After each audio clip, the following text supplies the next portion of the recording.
Good evening. The regular meeting of the Southern Shores Town Council for June the 4th, 2019 is now in session. Just a reminder about cell phones. It's embarrassing when they go off and you meant to have them turned off. Or they come on, you meant to have them turned off. In just a few minutes, I will ask you to join me in the Pledge of Allegiance and a moment of silence. I would advise you that we have a full agenda this evening, a lot of things to cover. All who wish to are welcome to speak during the public comment periods and during the public hearings. Sign-up sheets are on the back table. I would ask you respect your fellow residents and allowing them to be heard also. Thank you. Please join me in the Pledge of Allegiance.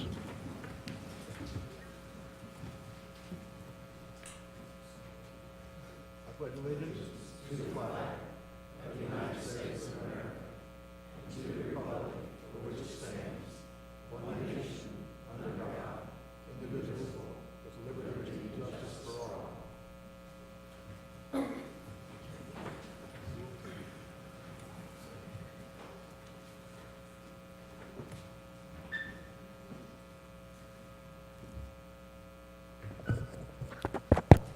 I would ask that during our moment of silence, we keep the victims and their families who were so unfortunately involved in that terrible shooting incident in Virginia Beach in our thoughts and prayers.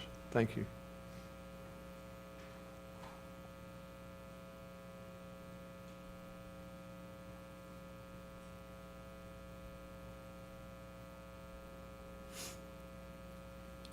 Thank you.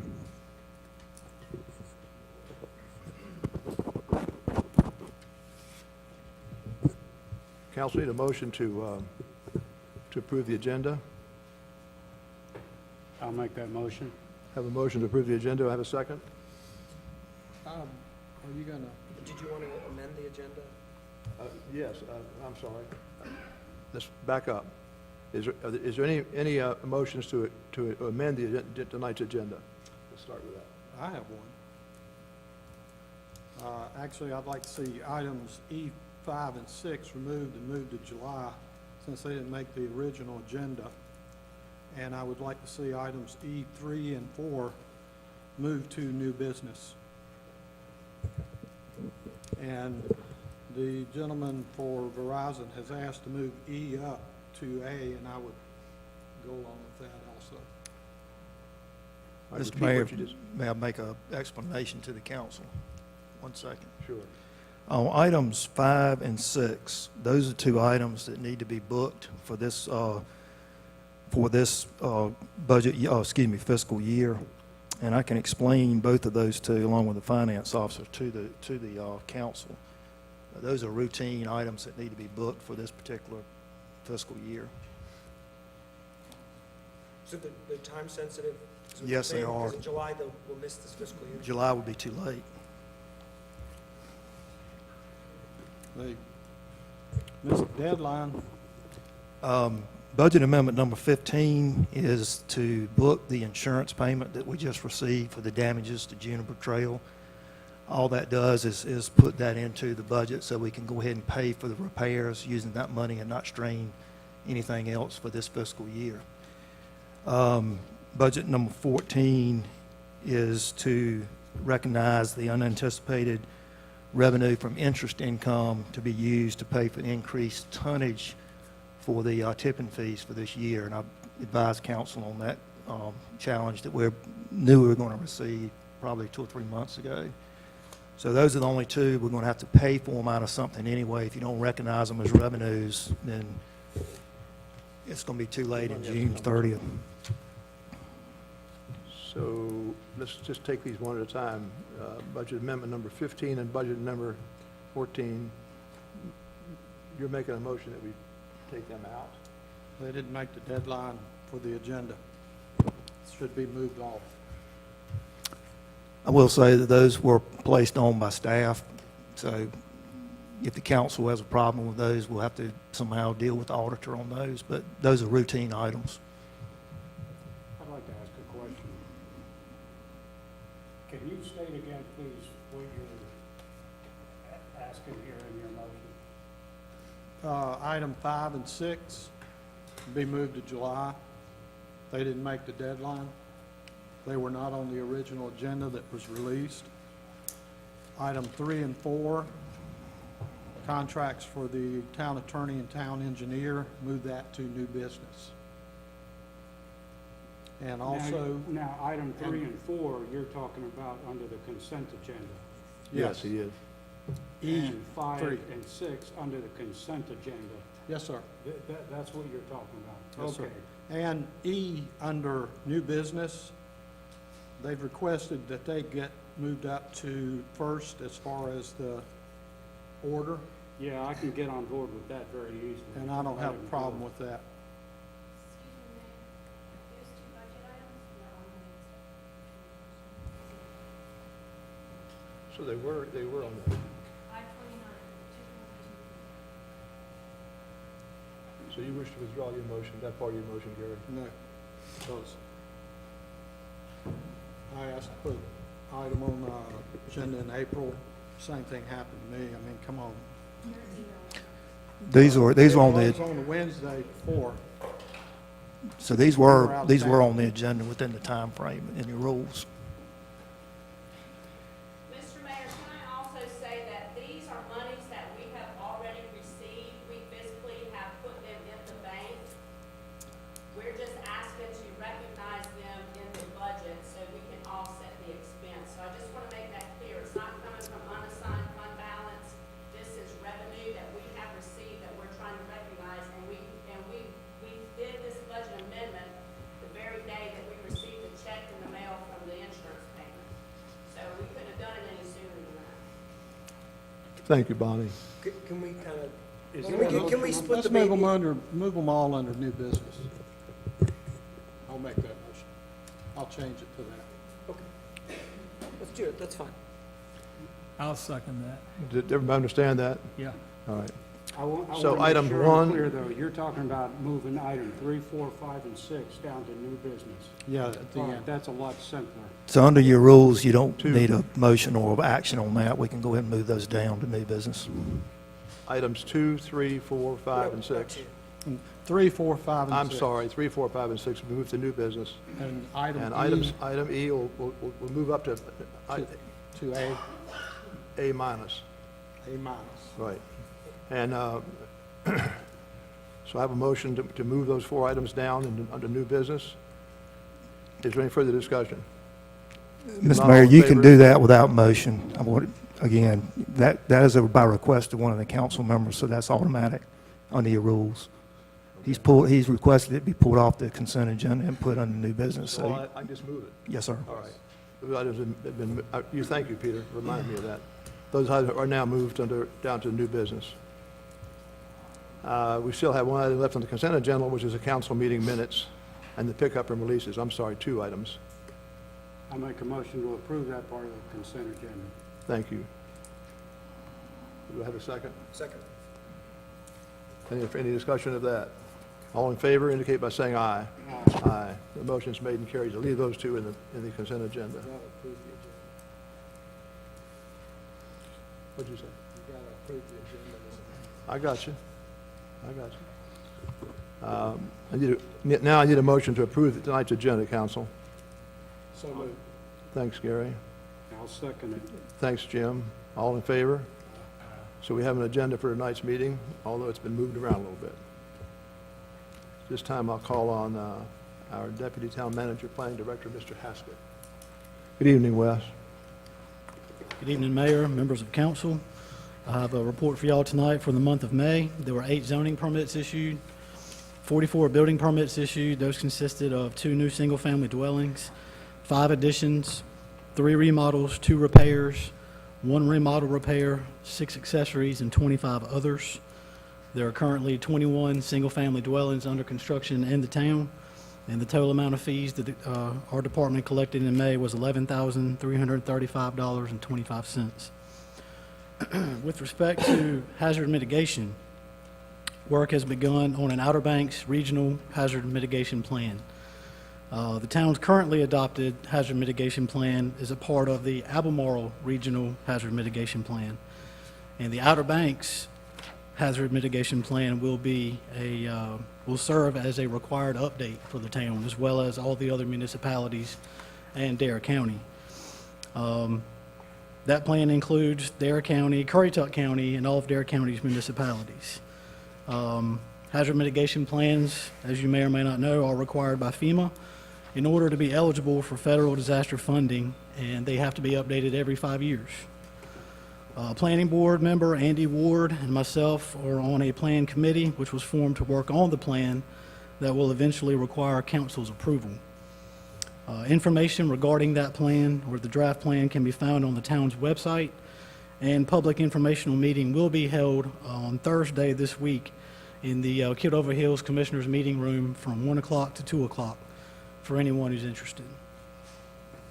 With respect to the Town Planning Board, they'll be meeting on June 17th at 5:30 p.m., and the board will be considering ZTA-1809 PB01. This is the zoning text amendment application submitted by the town to amend Section 36-132 of the zoning ordinance, regulation and structures of uses nonconforming. This is the nonconforming lots situation that we've been dealing with for months at this point. So the planning board will be considering that June 17th. Any questions? Any questions of Wes? Not, thank you, Wes. Thank you. David Cole, our police chief. Good evening, David. Good evening, Mayor, members of council. The May 2019 police report, officers handled 1,500 calls for service. Some of the breakdown on the incidents, which were the actual crimes that were reported, we had a total of 11, 1 sexual assault, 1 breaking and entering. We had 1 larceny, 1 identification theft, a vandalism, a driving while intoxicated, a family offense, domestic related, an alcohol violation. We had 2 unattended deaths that the officers investigated, and we had 1 hit and run. We had 2 criminal arrests, 1 for the driving while intoxicated and also 1 for the alcohol violation. Officers responded to 6 more reportable traffic accidents.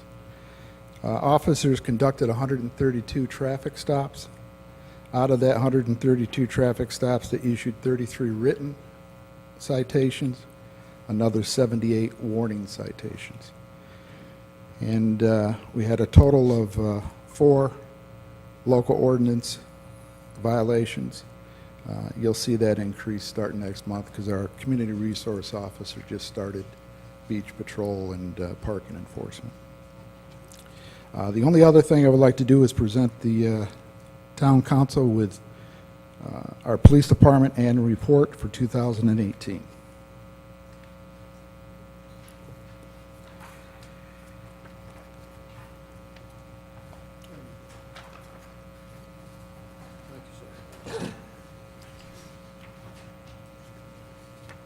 Thank you, David.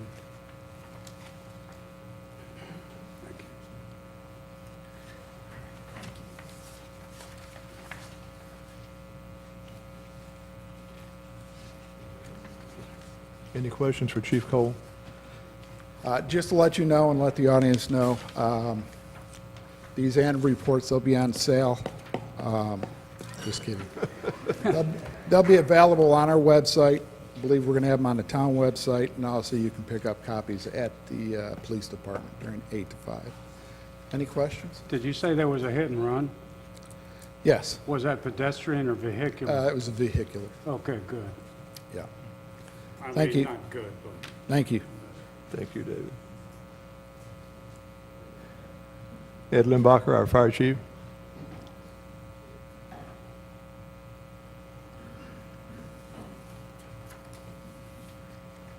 Good evening, Ed.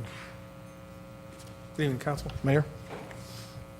So for the month of May, the fire department responded to 67 calls for service, breakdown 5 structure fires, 3 brush fires, 43 EMS calls, 1 accident with injury, 1 accident with no injury, 3 surf rescues, three service calls, one lockout, one animal problem. If I just might tell you a little bit about the animal problem, just for, not really comical, but just something that happened to one of my guys who was driving back in one of my trucks. A tourist flagged him down, said their dog thought had heat stroke. They wound up doing CPR on him and trying to save him. Unfortunately, we have all the pet master stuff. Unfortunately, the outcome wasn't good, but just the level that we take it to try and have all the equipment we need on the trucks and things like that. So they were impressed that we actually had pet master do CPR and things like that. It was unfortunate that the dog didn't make it, but it was an older guy, so sometimes that happens. But anyway, just thought it might be interesting to hear. 4 public service calls. Those are typically like our wheelchair delivery, stuff like that. And then 2 alarm calls for a total of 67. And that's up, but that's kind of getting normal for the summer months, so. Any questions? Thank you, Ed. You're welcome, thank you. Town manager's report. Thank you, Mr. Mayor, members of the council. Very short report tonight. I did want to report to you that currently the lifeguard status on our public beaches there are 3 lifeguard stands currently in operation and 2 all-terrain vehicle patrols during the day. June the 16th is the day that the 4th stand will go up, and of course it correlates with the school closures. We have received a check from the insurance company of the responsible party for the damage to Juniper Trail. That check in the amount of $51,720 for damages. That is, of course, now shown on your agenda as an agenda item. We have received it. We have deposited it. The action for your agenda item would be to consider going ahead and budget it into an expenditure line so that we can pay it out this year in the hopes it'll be completed by June 30. Finally, the repair itself is scheduled for either the 12th of next week or the 17th is what Barnhill, the contractor, has given us right now. We'll hopefully have a better idea by the end of the week as to the exact closure if the weather holds. And of course, we'll be notifying as best we can everybody on the street, hopefully by some method that the street's going to be closed for up to a week, as the council took that action before. And that's my report for right now. Thank you, Peter. Town attorney? I don't have anything to report, Mr. Mayor. Thank you. Thank you, Ben. Under item 4, recommendations of the general public comment. Is your sign-up sheet back there? Thank you, Bonnie.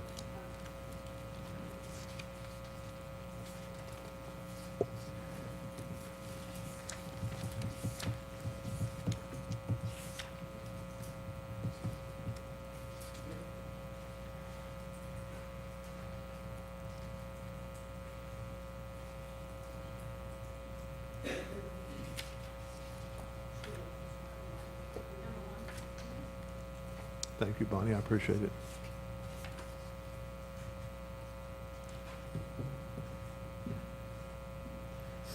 Matt Neal. Good evening, Matt. Good evening, Council. Matt Neal, 163 Wax Myrtle Trail. In the midst of the meat and potatoes of your agenda this evening, my comments may be a little lost, but I wanted to briefly address the special events ordinance that you'll be up for consideration.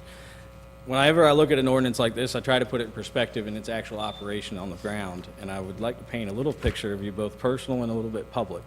My wife and I are planning a birthday party for my 3-year-old daughter. She has 12 children in her preschool class. If we invite all 12 children, that will include 24 adults.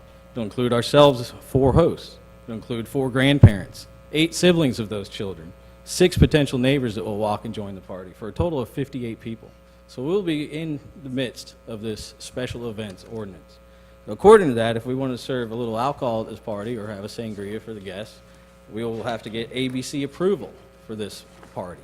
I'm not certain how we get ABC approval. I hadn't been able to get through to them today, but I'm not sure that it's simple, and I'm not sure they have a mechanism for this type of party, but potentially they do. Another thing on the public, my young children also enjoy going to Duckwoods Drive during Halloween. There's a very ample public event that occurs there that is sort of de facto by the neighbors, and literally hundreds of people attend. I'm not sure how this permitting process would fit that community event that has become widely appreciated and certainly a community bonding experience for people. The Outer Banks Home Builders Association hosts the Parade of Homes. We had 1,500 people go through these homes this year. 4 homes were in Southern Shores. How would this ordinance affect those homes and that public event and showcasing our builders' fine work? Last month, we had the Flat Top Tour. 600 people attended that, 600 to 800 people. There was no ample ability to plan for parking, but we worked it out in a neighborly fashion. How would that fit within this ordinance? And finally, on a more somber note, imagine if one of your loved ones passed away and you were trying to organize a funeral. You would have to wait 5 days to get approval. If you had more than 75 people, you would have to get a parking list. You would have to provide names of your guests. Is this really what we want to ask a grieving party in such an event? I think that this would be better addressed by taking in the stakeholders of the town and have a public hearing, schedule it. Let's get everybody to the table. Let's get event planners. Let's get the rental companies. Let's get builders. Let's get members of the public. Let's get the council all in one room in a free-flow, informal discussion to hear how we want to handle special events. Because I don't feel personally that this ordinance will address it the way that you want. Thank you. Thank you, Matt.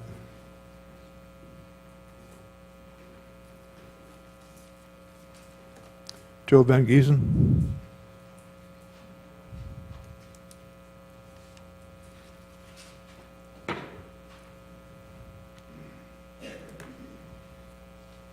Good evening, Joe.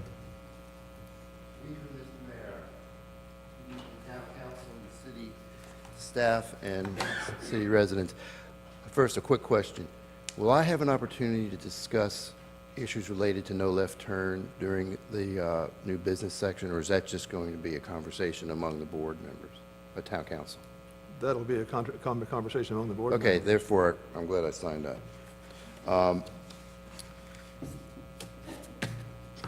The chief gave us a presentation last meeting. I think it was at the last town council meeting, might have been a different meeting, presenting estimates for implementing a no left turn enforcement effort for a summer-long season. And I submitted on May 8th to the town council via email an alternative estimate, and I asked for a review and a reply, and I only heard back from Councilman Connor, who said he appreciated my ideas, but he didn't agree with my premises. Fine. But it wasn't any quantitative or specific comment. So I'm going to summarize what that estimate was based on and ask that the board consider looking at alternatives to things that are presented by the staff. I've seen the town council just basically accept everything verbatim and assume it's all perfect and right. And I'm not saying the chief is wrong and I'm right. I'm just saying this is a different look, and I'd like to see the town council use some initiative and, evaluate what's presented to you rather than just swallowing it whole and assuming it's all perfect. The chief, my estimate from the information that was provided, the chief thinks it would cost about $80,000 to do it, based on his assumptions. His estimate is maybe something like a worst-case estimate, or might be geared towards a high-end number if it's going to be put in for a budget purpose, and I get that. You don't want to lowball your budget estimates. You want to have a number that you're going to be able to work within. Using the information that I got from the town about how the enforced traffic control work on, I'm down to 1 minute, cheapers. Anyway, my number comes up at 33 grand. I've recommended that you discontinue implementation of the traffic control at Route 12 and 158. I don't think it does anything for the town. We're not obligated to do it. I asked for a written agreement that we had with the town of Kitty Hawk or with the state. None was provided. There were some mutual agreement documents, but none was provided. There's an alternative to renting the barrels every weekend at $3,000 a weekend. We could buy our barrels for the whole summer, and if we paid our public works guys to install and retrieve the barrels, it would cost about $4,000 or $5,000 for the whole summer. So I ask that the board consider, in light of the fact that we're going to have a discussion today, that there are different ways to consider doing it. Chief's Way might be a good high-end estimate, but it may not be what we really need to do. Thank you. Thank you.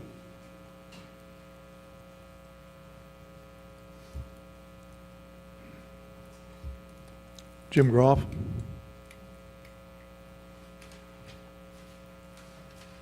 Good evening, Jim. I'm here to talk today about the sidewalk on the east side of Dogwood, since it runs right by our house. We're not opposed to the sidewalk. The fact is, of course, it's going to cost us a little bit to redo the front yard after that gets done, but we just finished that, so it shouldn't be too much. We assume that our mailbox will be on the west side, and we'll continue taking our lives in our hands for retrieving our mail, as we do now. And the point of that is that Dogwood is only 19 feet wide. And we would prefer that you rebuild Dogwood Trail to a width of 24 feet and do the sidewalk both at the same time. That way you'll have people on both sides of the street mad at you and at the contractor. So at last, and that street has to be rebuilt. It carries some 1,200 vehicles a day by your own count. Excuse me, not a day, over a non-seasonal weekend, and that number triples with the tourist season. So it can't stand out. That street is not built to handle that kind of traffic. It's also an evacuation route, if you haven't noticed that. I commented before that the road is only 19 feet wide. 2 trucks passing there are 8.5 foot wide each. If they have any clearance at all, their wheels, outside wheels, are right on the edge of the pavement, and that's not good for the pavement, and doesn't give any room for anybody else. It has to be widened. It's just a matter of time, and so it's time to, I think about that when you're doing the sidewalk. Otherwise, you're going to be rebuilding the sidewalk when you do get around to rebuilding the road. Regarding cut-through traffic, that subject's been discussed for the 17 years that we've been here. Various individuals have used it as a rallying point, but I haven't heard a good solution to that problem yet. It's a real problem, and make no mistake about that, but I don't see any solution to it. And maybe we have to just accept it to be it is what it is, and not waste any more time and money and trying to figure it out. The Mid-Currituck Bridge will be a partial solution. That'll help, but that's not going to really solve the problem. And short of a flyway or closing the beaches, which I don't think anybody really wants to do, that's going to take some. We better just quit thinking about that one and deal with it with an improved road. Thank you. Thank you, Jim.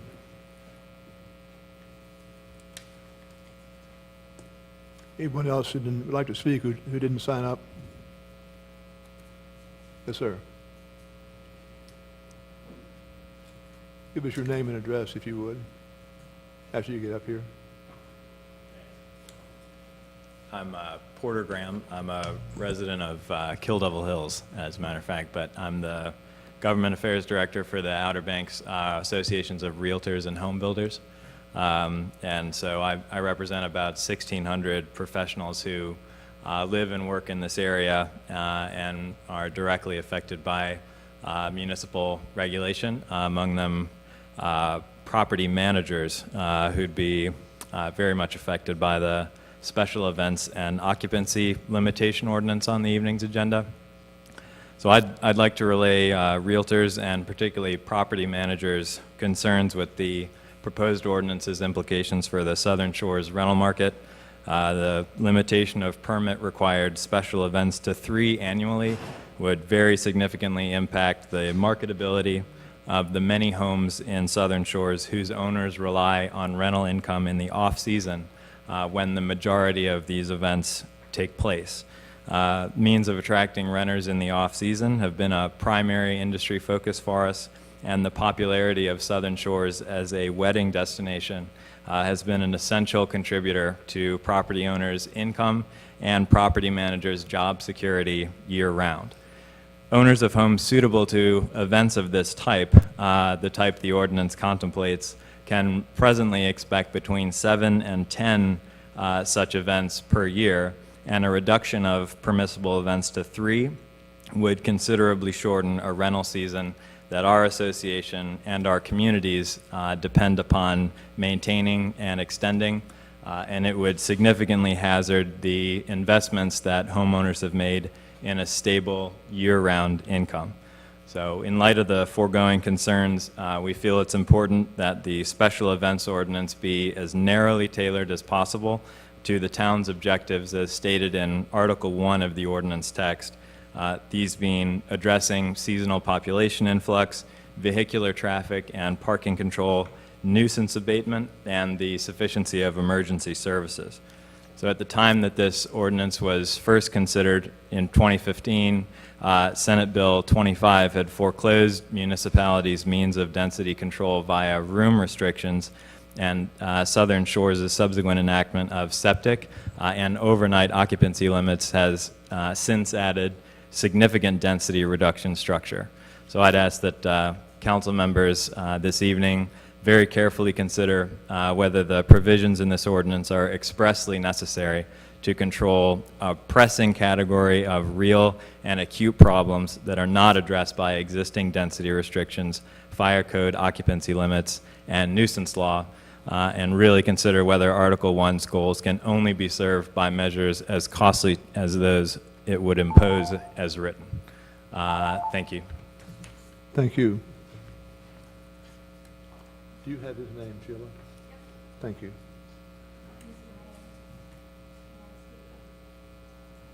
Did you sign up, Ann? I understand that. I asked if anyone else wanted to speak. He raised his hand. Now you want to speak? Fine, Ann. Come on. No, you're welcome to speak, Ann. You're welcome.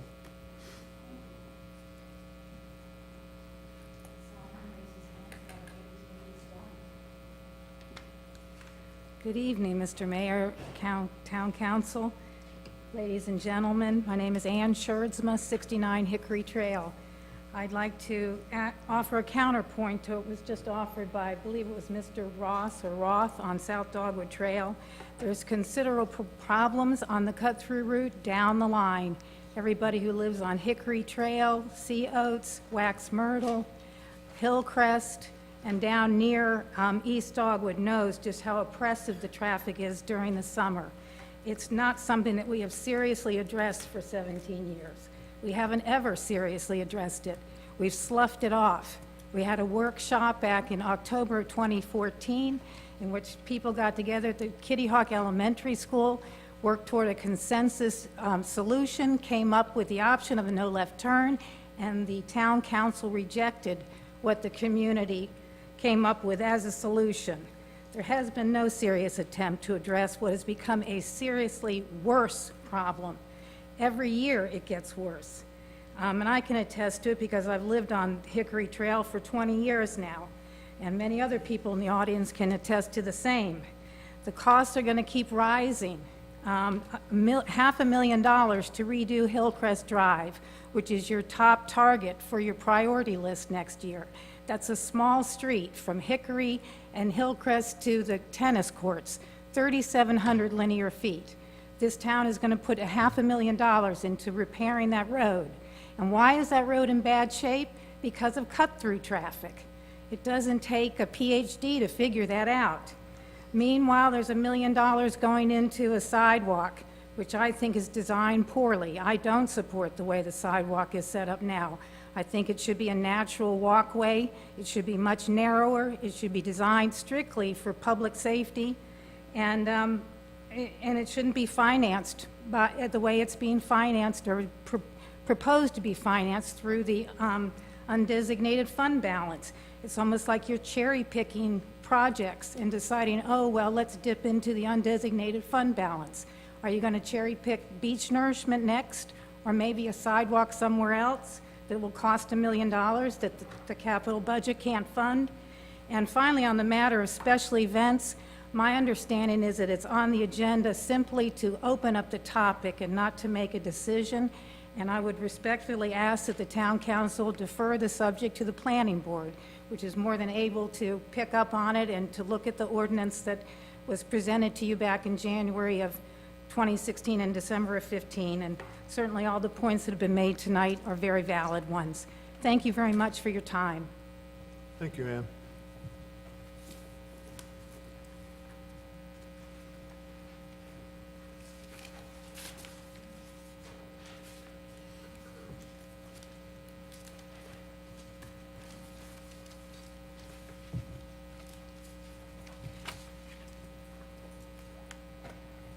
This time I'll close public comment. Jim Connors, I'd like to, as a co-chair of the CIP committee, would ask for your report on the public hearing. Thank you, Mr. Mayor. The CIP committee met on May 30th, and the purpose of that meeting was to go over the prioritization of the streets that we will tackle next year. Council members have a copy of the top 4 priorities for next year, but for the benefit of the audience, I'd like to mention that they are Hillcrest Drive from the Hickory Trail intersection to the SSEA tennis courts.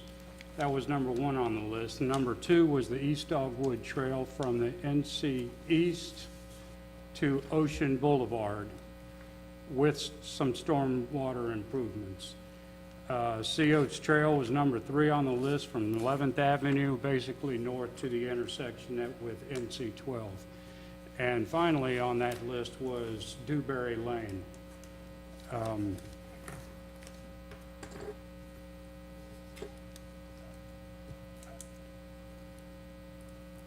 I'd like to mention also that if we start tackling one of these projects and it costs a lot of money, but we don't have enough to go down to the next item on the list, then we can draw from further down the list, like Dewberry Lane, for example. Dewberry is a smaller street, and hopefully it could have enough money still left over to complete that one, even though we might not do 2 or 3.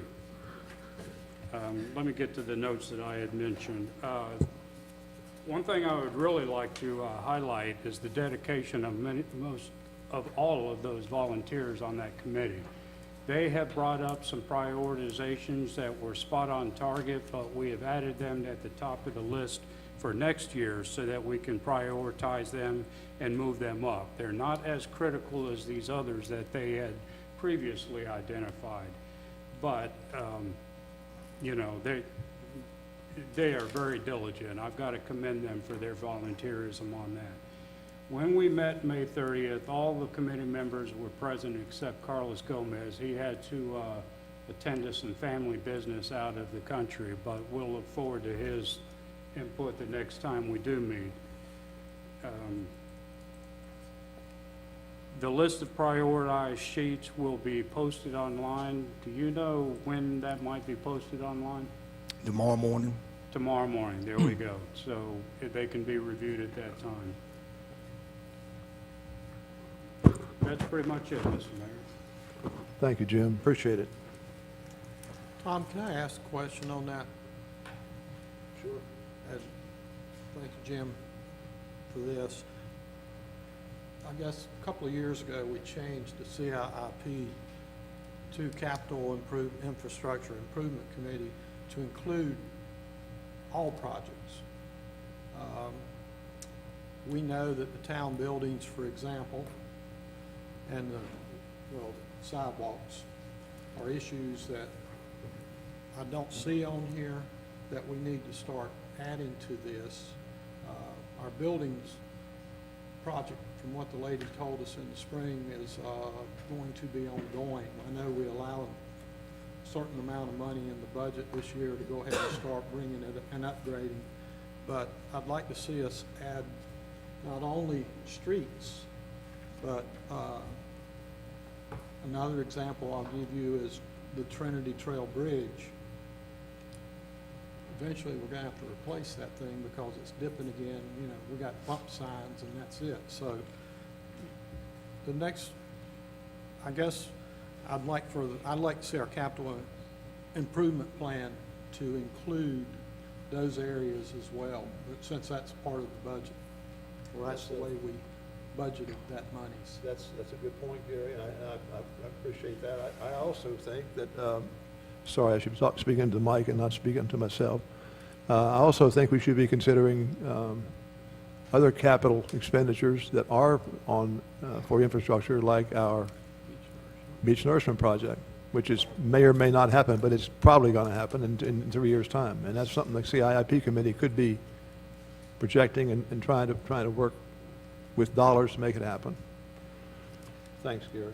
Thank you, Gary, Jim. I'd also like to add that one of the things I forgot to mention is that a public hearing will be held at our July council meeting to gain both public input, and that's where we'll be voting on the prioritization. So maybe we can further discuss that at that time. And honestly, I don't think the public's aware that we moved those monies around so that would include projects like that. But like Tom said, you know, we've got Beach Nourishment sitting out there looking at us. We just did a fire department, and it does look like special projects, but to put especially our buildings in a cycle to start upgrading so that we don't end up looking to pull $1 million out to upgrade a town hall Or more. or more. Thank you, Gary. Thanks, Jim. At this time, I'll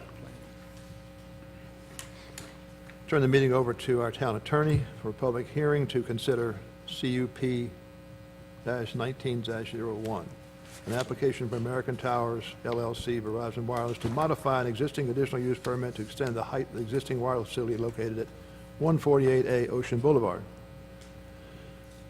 Thank you, Mr. Thank you, Ben. Thank you, Mr. Mayor. This is a quasi-judicial public hearing. Anyone who wishes to testify will have to be sworn. We'll have staff give a brief presentation, then the applicant will have an opportunity, if you have any questions, Mr. Booth or Mr. Haskett. And then if the town's done with their evidence, then the applicant will have an opportunity to put on evidence. After them, members of the public who have evidence to go toward whether or not the standards of this conditional use permit are met will have an opportunity to come forward and present that relevant, competent evidence. It's not necessarily a time to just come and voice concerns about any general thing, but it's an evidentiary hearing that on the issue of whether or not the tower meets the standards of the ordinance. So we'll open it with anyone who's planning on giving testimony coming forward to be sworn.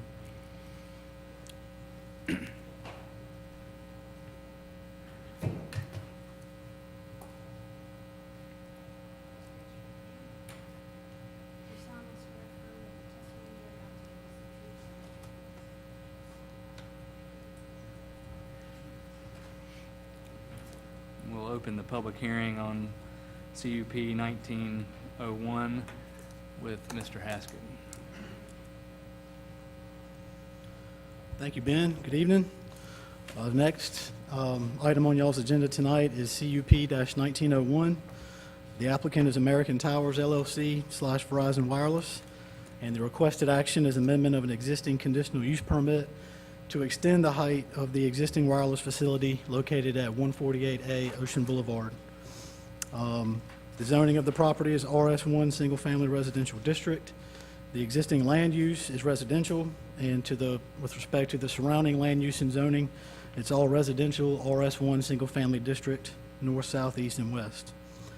The physical characteristics are that it's developed, it's an existing park owned and maintained by the Southern Shore Civic Association with adjacent parking area for beach access. Applicable regulations from the town code or from the town zoning ordinance, Article 3, interpretation and definition of terms, Article 4, application of regulations, Article 6, general provisions, Article 7, schedule of district regulations, and Article 10, administration and enforcement. In staff's analysis, we found that the applicant is requesting to amend the existing CUP to extend the height of the existing facility at 148A Ocean Boulevard. CUP 1301 was issued on November 6, 2013 to construct a new wireless telecommunication site, which was a 130-foot tall stealth flagpole and accessory equipment tower. The proposed plans show that the intent is to replace the 100-foot to 130-foot section of the existing tower and add a new 20-foot Verizon wireless antenna to the top, resulting in a final tower height of 150 feet. Section 36-175 states that in no case shall a wireless support structure of any kind or any attached wireless facility exceed 195 feet.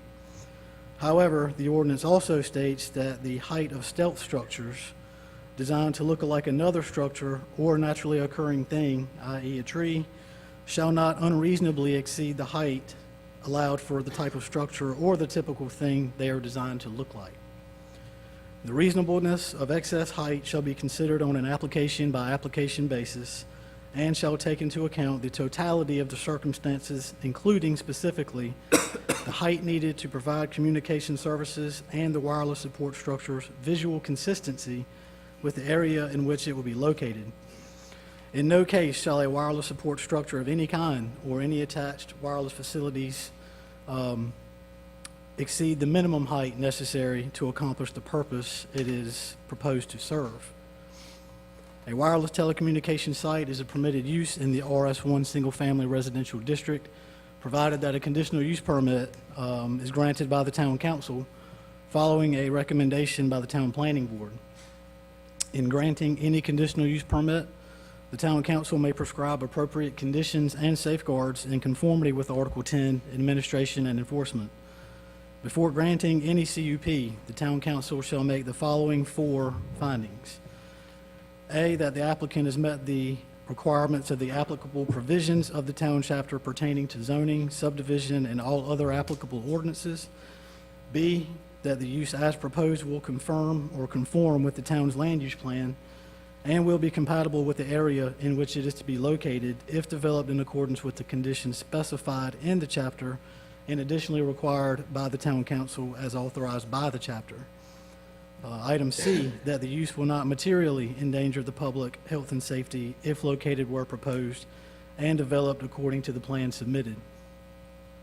And lastly, D, that the use as proposed will not overburden the town volunteer fire department's firefighting capabilities and the county water supply capacity to the town. And a recommendation, the land use plan does identify this area as residential in the RS1 single-family district, which is consistent with the existing use. All of the regulations of the town zoning ordinance and all of town staff's concerns that apply to this application have been identified or are addressed in the recommended conditions. The planning board unanimously, 5-0, recommended approval of this application at its May 20th, 2019 meeting with the following conditions. Number 1, the CUP shall expire if the improvements permitted are not completely constructed within 24 months of the date of the approval of a building permit. Number 2, if the wireless telecommunications site is not operated for 180 continuous days in a 12-month period, it shall be considered abandoned, and the applicant shall be responsible for the removal of all structures and equipment on the site within 90 days of receipt of such notification by the town. Recommended condition number 3, an engineer certification shall be submitted or shall be provided that certifies that the requested extension does not exceed the minimum height necessary to accomplish the purpose for which the wireless support structure is constructed. I will note that that condition has been satisfied by the applicant. That was in a letter that was dated May 28, 2019. That is in your packets.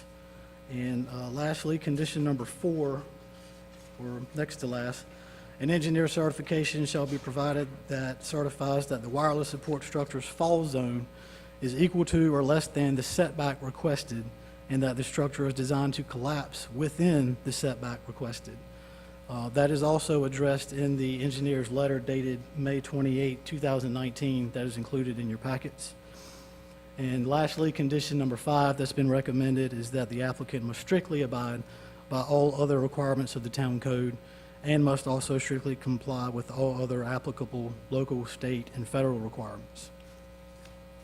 You all received a copy of this staff report, the letter I noted, other materials, site plan, engineer's report and calculations in your packets.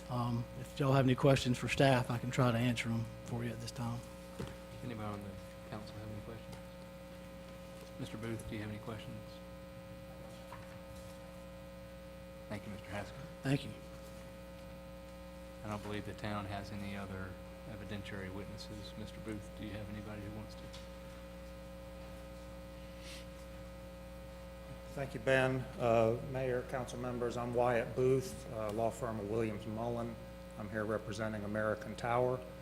I'm here with David Allen, who's a representative of American Tower. In your packets, I believe you have engineered plans as well as the May 28th letter that Mr. Haskett referenced from Isha Modi, who is an engineer with American Tower.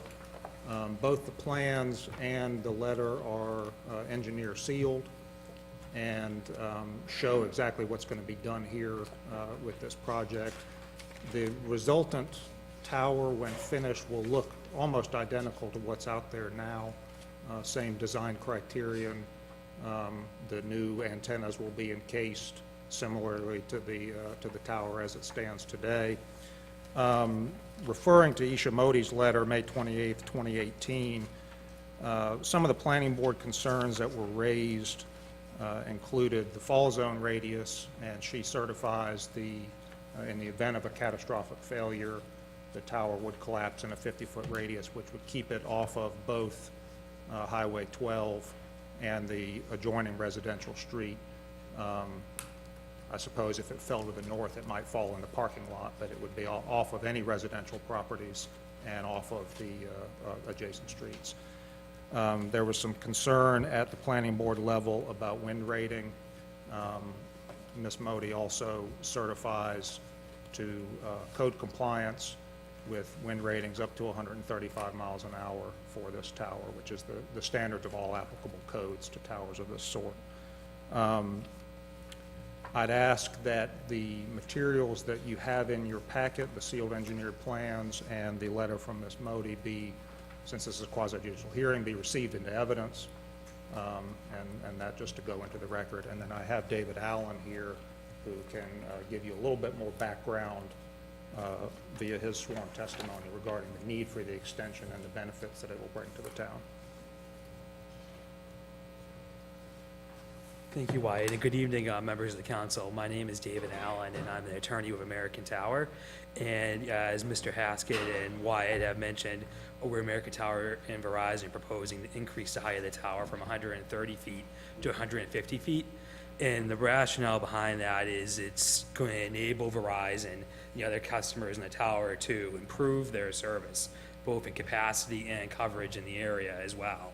And our engineers, along with the carriers, network engineers as well, determine that this increase to 150 feet is the minimum height needed to be able to obtain noticeable coverage and capacity increases for the members of the Southern Shores community. Does anybody have any questions for Mr. Allen? Do you know, you might know, do you know at what point the height of a structure starts interfering with FAA regulations on the height of aircraft? I do, and that's 200 feet. 200 feet is when a tower is required to be lit with FAA lighting. Anything under 200 feet, unless it's right near an airport, is typically not required to have lighting. In this tower, the increase to 150 would not require FAA lighting or any special marking from the FAA. Okay. Thank you. Any other questions, Mr. Nathan? To do the work, will there be an extended period where there's an outage?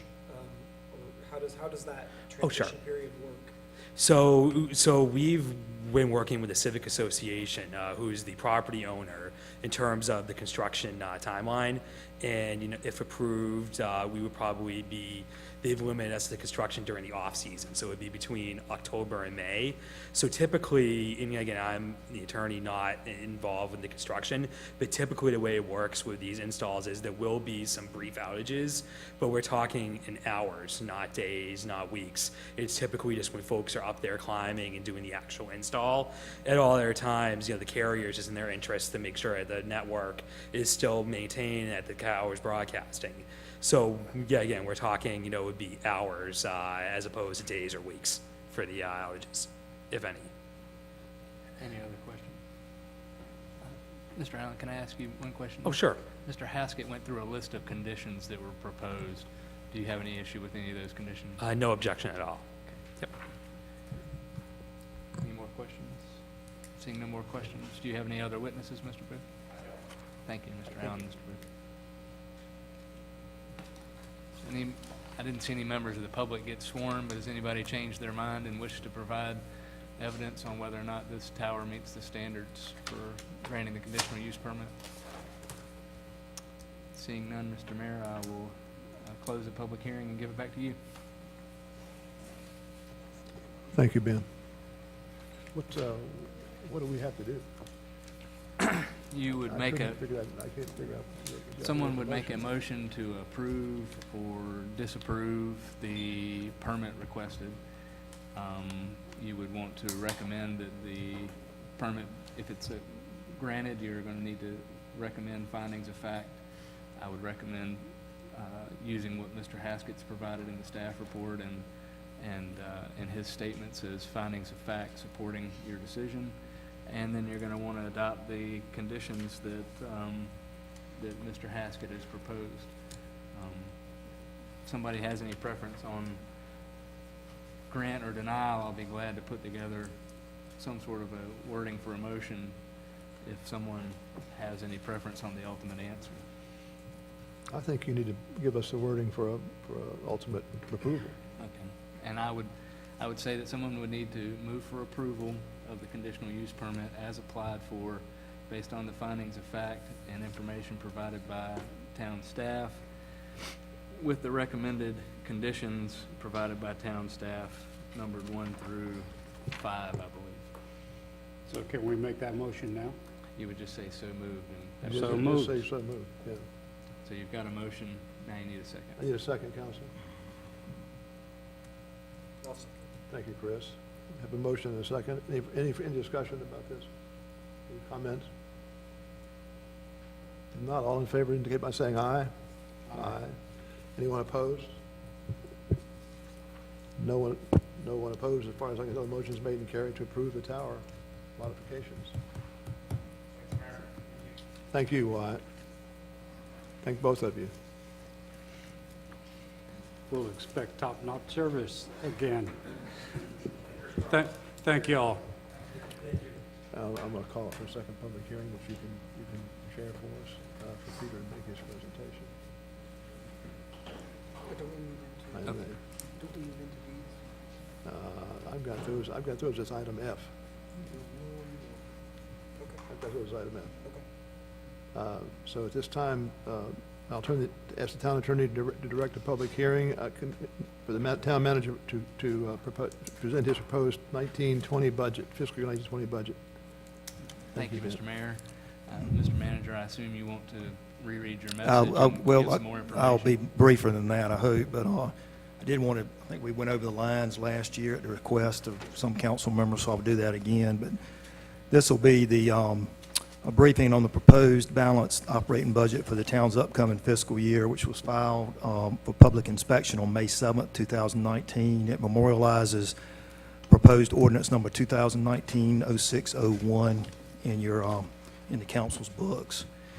The proposed budget followed a council planning session on February 26, 2019, and a council budget work session on April 23, 2019, at which time the council was solicited to make any changes in the draft proposed budget that I had submitted at that time.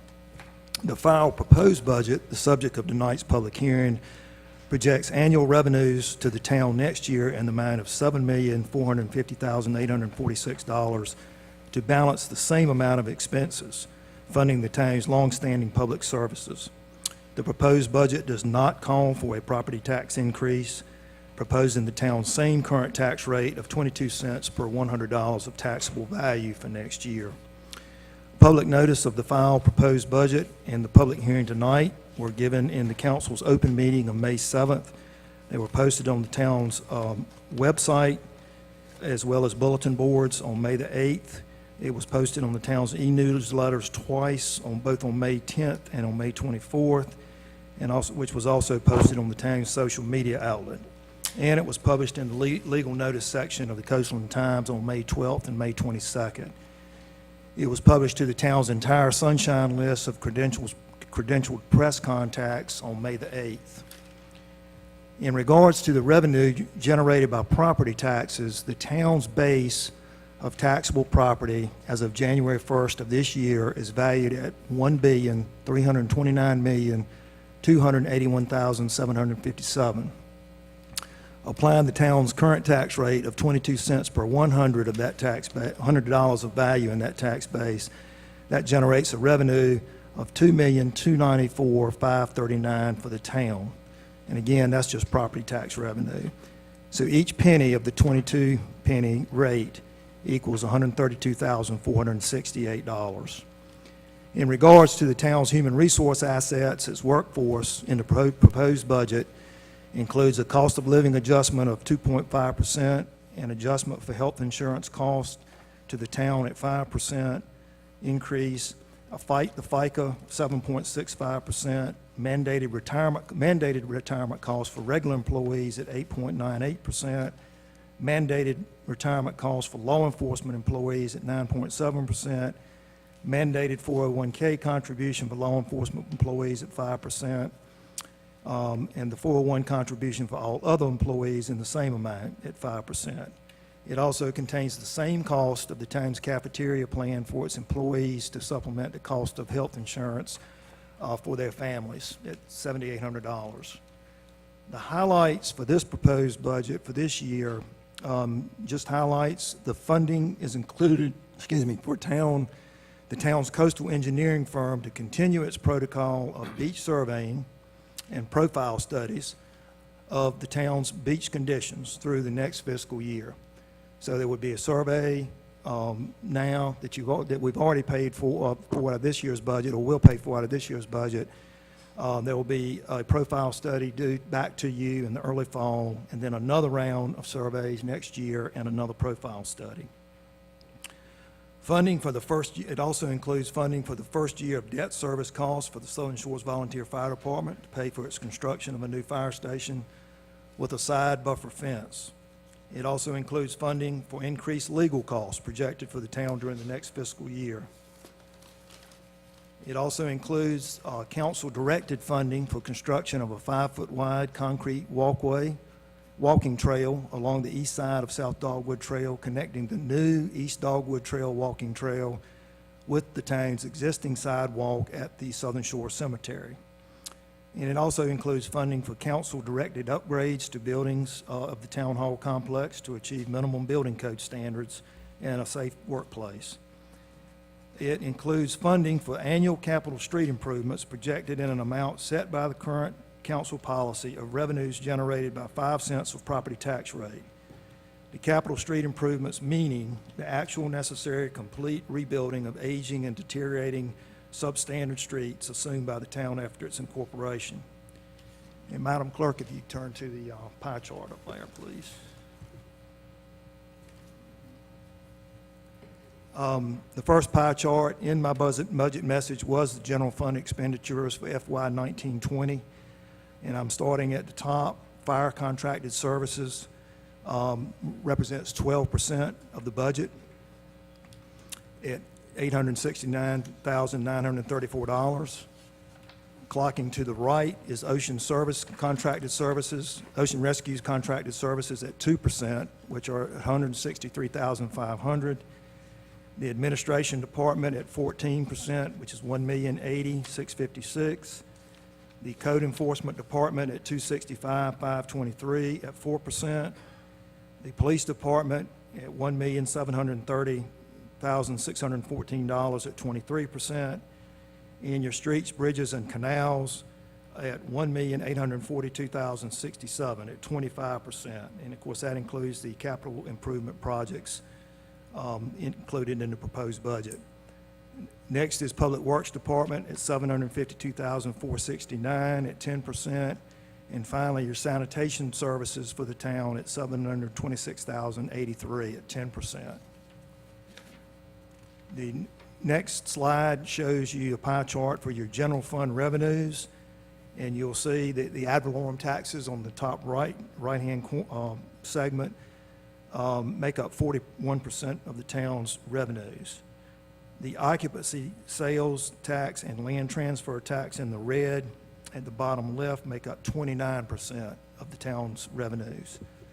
In the top left, the transfer in from other funds at 18%. That includes the projected transfer from undesignated fund balance for this year's budget. Other revenues make up 1%, permit fees at 2%, and the restricted intergovernmental revenues 3%, and the unrestricted revenues at 6%. The next pie chart breaks down the occupancy sales tax and land transfer tax, commonly known here as the tourist taxes. On the right side there, you'll see that occupancy tax comes in at $958,000. Local option sales tax, almost the same at $961,619. And land transfer tax, tax on sale of transfer of property values at $245,971. Just running through the summary sheets once again, as I did in your work session, and these have been posted, of course, but the general fund summary should be the next line. It shows you the total of the revenues there on the top half, coming in at $7,450,846, and under expenditures, a balanced amount of $7,450,846. On the bottom left, it shows you the penny rate, the penny revenue for 1 penny of rate at $132,468. The revenue breakout in this year's budget, or proposed budget, has been on pages 11 and 12. And on page 11, it shows you, beginning with the largest of the revenues to the town, the ad valorem taxes come in this year at a projected $3,081,460.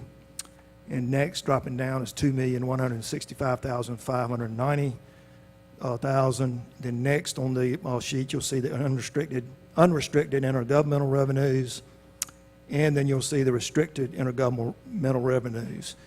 And that line, block will show you the power bill income from the DOT, from the gas tax appropriations of $118,000. And also shows you 2 grants that the police department will be applying for, revenue of $18,632 and $18,750.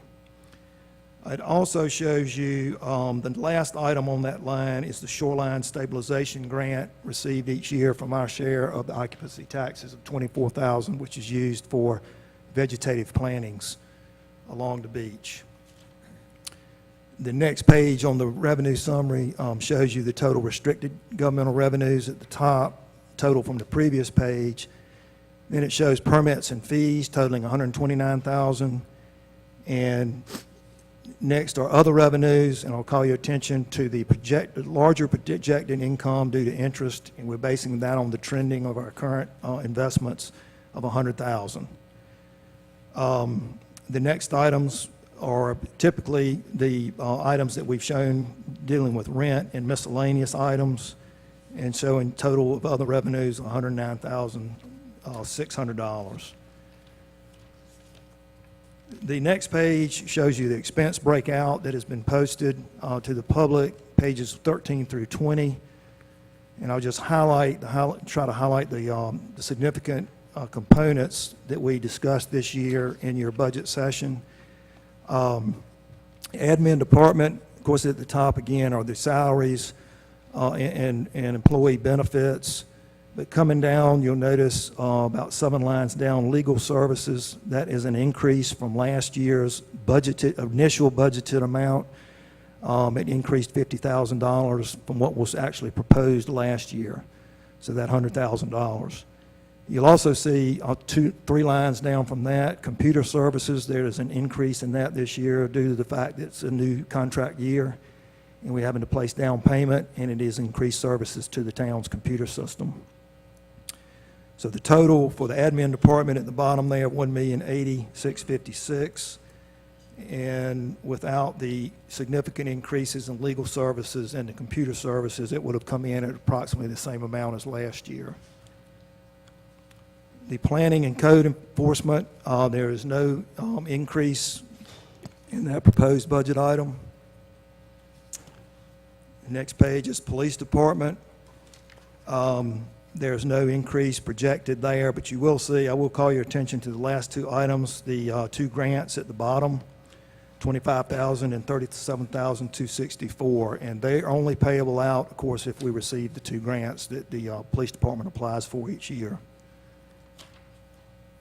The next page is the street, bridges, beaches, and canals department, and I'll call your attention to the About the sixth line down is the beach profile study of $45,000. That includes the survey and profile studies for this fiscal year, beginning in the fall. Also, if you come down, the next line down is the FY 19-20 infrastructure projects proposed at the amount that the council has set. It's $662,340.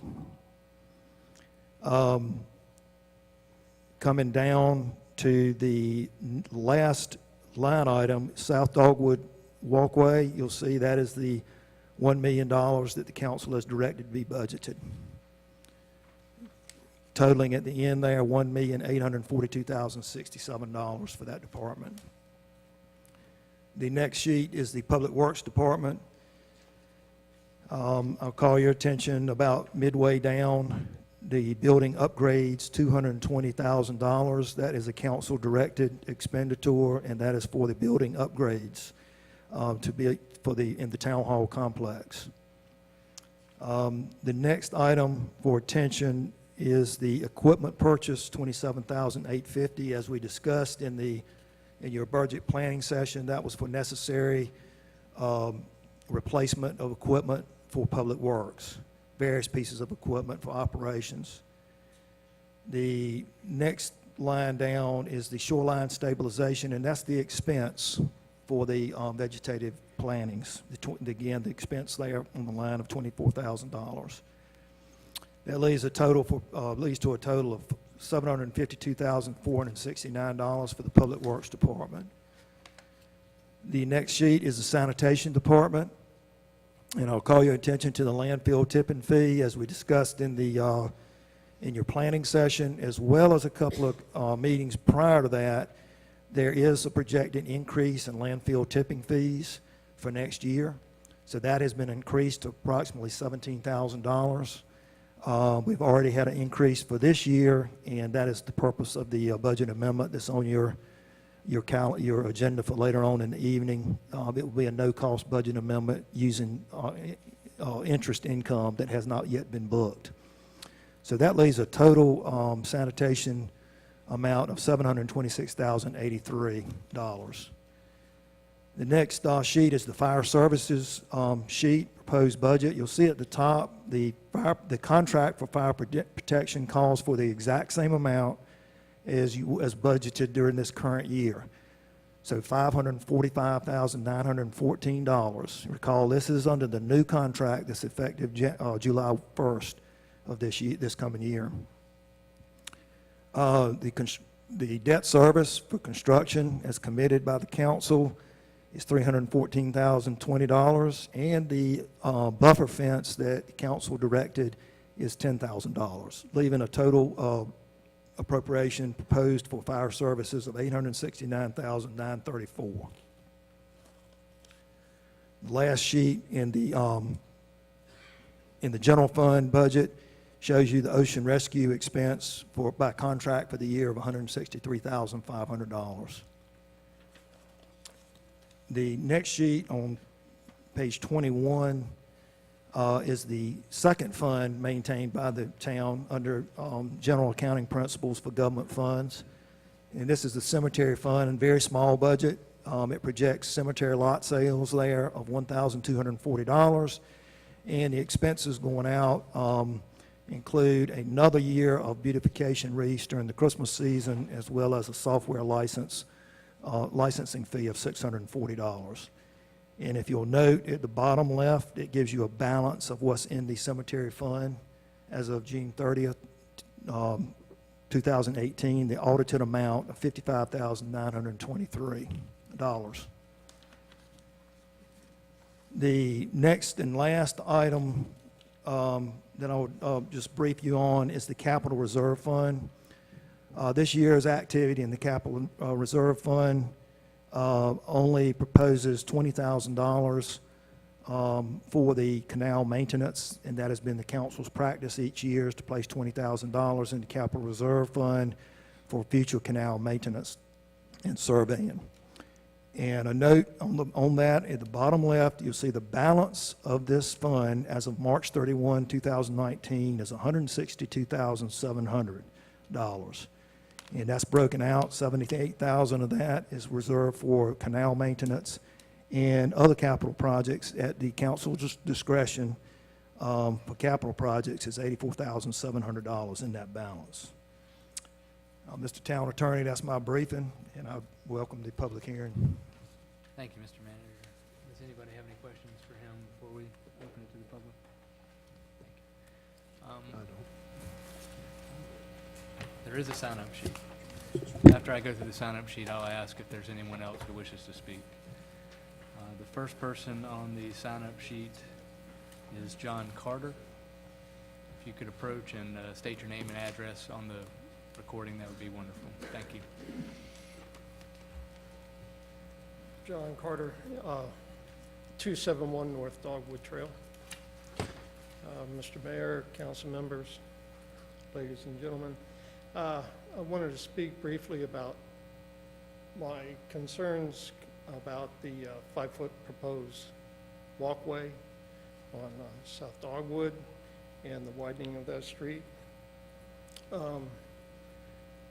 I believe that having a more narrow street, for one, has a calming effect on traffic, through traffic.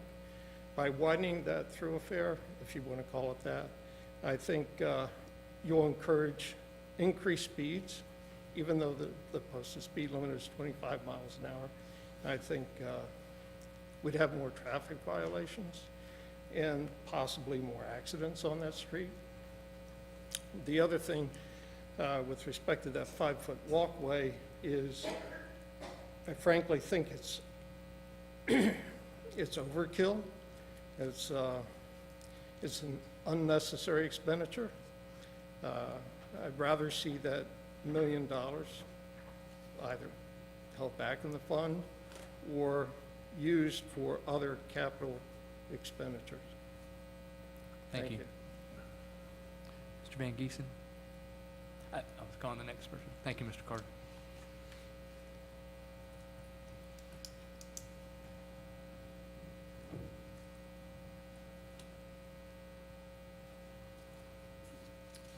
My name is Joe Van Giesen. I live at 228 North Dogwood Trail, and I'd like to echo the sentiments of the previous speaker. I believe that the walking path is unnecessary. I believe that I know that it was first discussed in terms of delegating money from the general fund at Capital Improvement Committee meetings two meetings ago. At the time, it seemed to me a pretty compulsive decision rather than a long-term planning decision. It seemed to be a little kind of spontaneous, and the acceptance by the rest of the committee seemed to be, well, I'll just go along with it. I didn't see any significant discussion justifying the project, although it had been studied for a long time by the Dogwood Trail Task Force. The survey that was conducted, and admittedly, I don't know that the survey is the best indicator of the sentiments of the town. It only indicates the feelings of the respondents, and how well those respondents represent the town overall is unknown, really. But it's marginally approved by the town, respondents to the survey. It wasn't overwhelmingly approved. It seems to me that we're raiding the general fund for a shiny bauble, that we're not justifying a project, we're not doing a long, thoughtful estimate of the need, and it just worries me that it might be the harbinger of a lack of discipline in managing the town's funds. And I really wish you would look at things more long-term. We have other expenditures. We're assuming long-term payments on the fire station. We may or may not have to spend money on beach nourishment. And we're raiding the fund that we're supposed to be maintaining for emergency spending. This is not an emergency. The town has had that road there for more years than I think I know. I don't believe, in my time coming here. I don't believe there's ever been an accident. I don't believe there's ever been an injury to a pedestrian. And I just don't understand why all of a sudden we got to spend $1 million. And the way that the money's being appropriated to me shows a lack of discipline and a lack of planning. Thank you. Thank you, Mr. Banky. I have one other comment, not on the road. At the same email that I sent to the town council on May 8th regarding the no left turn, I also offered you some information about salary expenditures of all the 5 towns in the northern Outer Banks. Well, I didn't include Manio, I don't believe, but the ones on the strip here, on the land, on the island. And I did not include the $1.3 million that we're appropriating from the general fund. So I assumed our revenues were just a little bit over $6 million, not the 7.3, because I don't consider that 1.3 million revenues. I consider that raiding the piggy bank. But if you compare our town staff salaries with the other towns, we're almost at 14% of our revenues. The next closest town is at 10%, and the other 3 are in the 5 and 6% range. I urge the town, and I did in this email, I urge the council to conduct a salary survey, hire a human resource firm to do it, to compare our salaries and compensation of our employees with the rest of the town. Every year, the same increases are given. There doesn't seem to be any kind of consideration for performance, and it just seems like we're the most, I understand why we have good retention here of our staff, because it looks like we might be paying the highest salaries. And I know I'm not going to win any favor with the staff here when I say that, but I really think the town council needs to do an objective assessment of how much we pay our employees. Thank you. Thank you, Mr. Van Giesen. Does anyone else wish to speak to the manager's budget?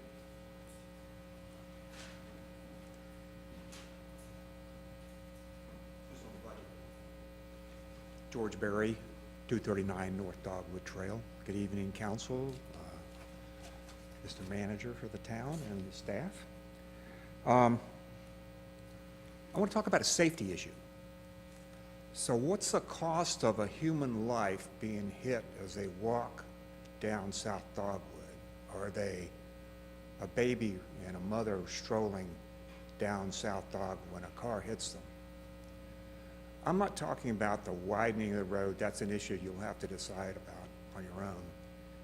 But I will tell you that I commend the council and the town staff for building the having the fortitude of building the East Dogwood Trail. There was a lot of discussion about, the trees and the antelope and the deer.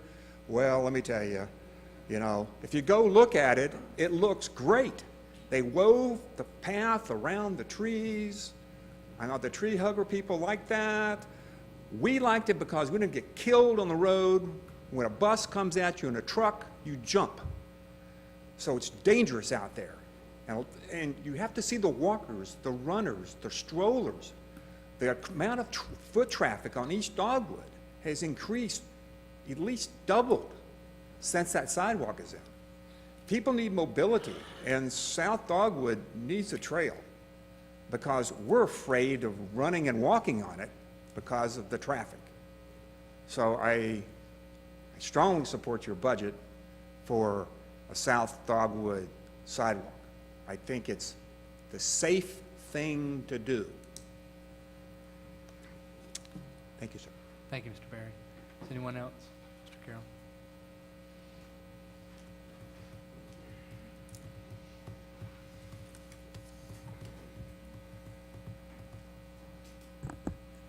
Tommy Carroll, 77 East Dogwood Trail. Agree on the safety, George. You're misinformed. The amount of traffic that has increased on that road over our time period of I think 16 years, 18 years, I forget how long, is absolutely obscene. Absolutely 100% obscene. You stop the traffic, you solve the safety problem, and you save $1 million. Okay, so that's the other side of the argument. Want a path, not want a path, but it couldn't go unnoticed. The gentleman that spoke before about widening the road. Widening that road, there's not one, absolutely zero studies that say you widen that road and it becomes safer. It's exactly the opposite. You widen that road and you become, it's a thoroughfare, and someone's going to get hurt. So the problem of the bicycle path, or the path that we have now, phenomenal job on the, from South Dogwood, the intersection, up to the beach, beautiful. It is a different animal down at the other side, okay?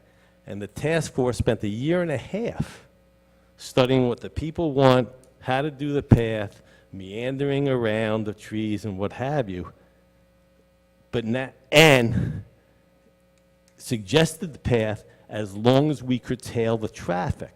Curtailing the traffic to the point of stopping and closing the Dick White Bridge. So now all of a sudden we're looking at $1 million budget, okay, and totally ignoring to build the path, and totally ignoring what the task force came up with a year and a half to come up with. The people in the town want the traffic stopped, okay? So, and I'm going to share one more story, because I'm going to get to speak later on. As you come in front of my house, which is 77 East Dogwood, and it's the house right above, right before the Dick White Bridge. And that road is about, I'd say, 6 inches elevated, okay? And it comes in front of my house, and then you get to the Dick White Bridge, and there's a slight ramp down to meet the bridge, the level road. They didn't put the path across the bridge. The bridge is where it stands. So you come across the bridge, come across the sidewalk, you get to the bridge, there's a 6-inch ramp. You go across the bridge, on the left are the cones, or not cones, but the pilings, okay, the reflective pilings, and then that ramp goes back up to the other side.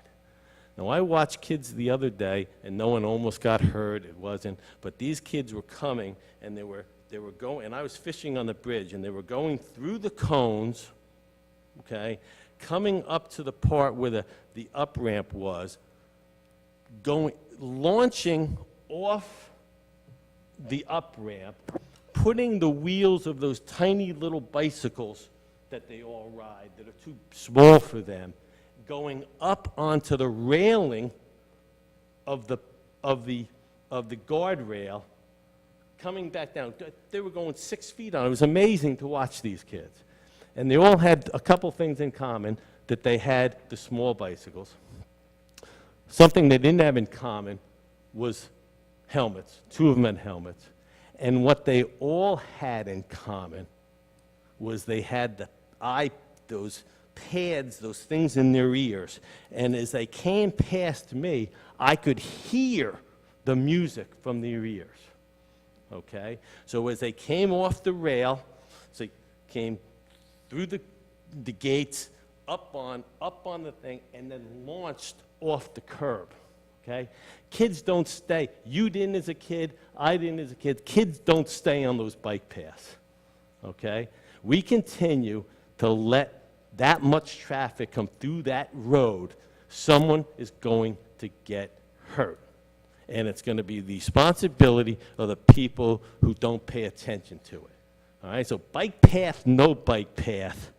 For you as a walker, great, there's some safety, but we're putting the cart way before the horse by just jumping into $1 million bike path. It's not the answer. And it's also not the bike path that the task force suggested to the town. Thank you for listening to me. Thank you, Mr. Carroll. Yes, ma'am.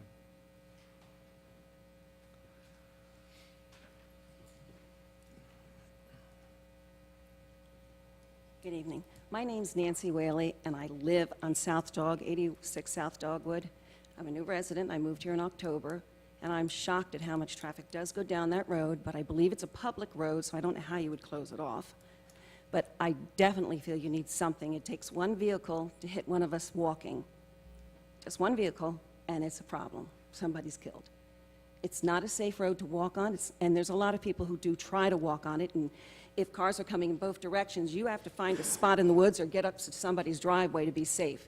It's not a safe road to walk on. Widening it, I don't know, but we do need something, whether it's 4 feet or 5 feet, something needs to be done, and it shouldn't take a person being killed on that street, just trying to walk in their own neighborhood, in their town, to get a sidewalk. It shouldn't take that to have that happen. So just one safety thing, just one person killed, and it makes a difference. Thank you. Thank you. I don't think we're doing a one-shot deal here. Mr. Mike Stone.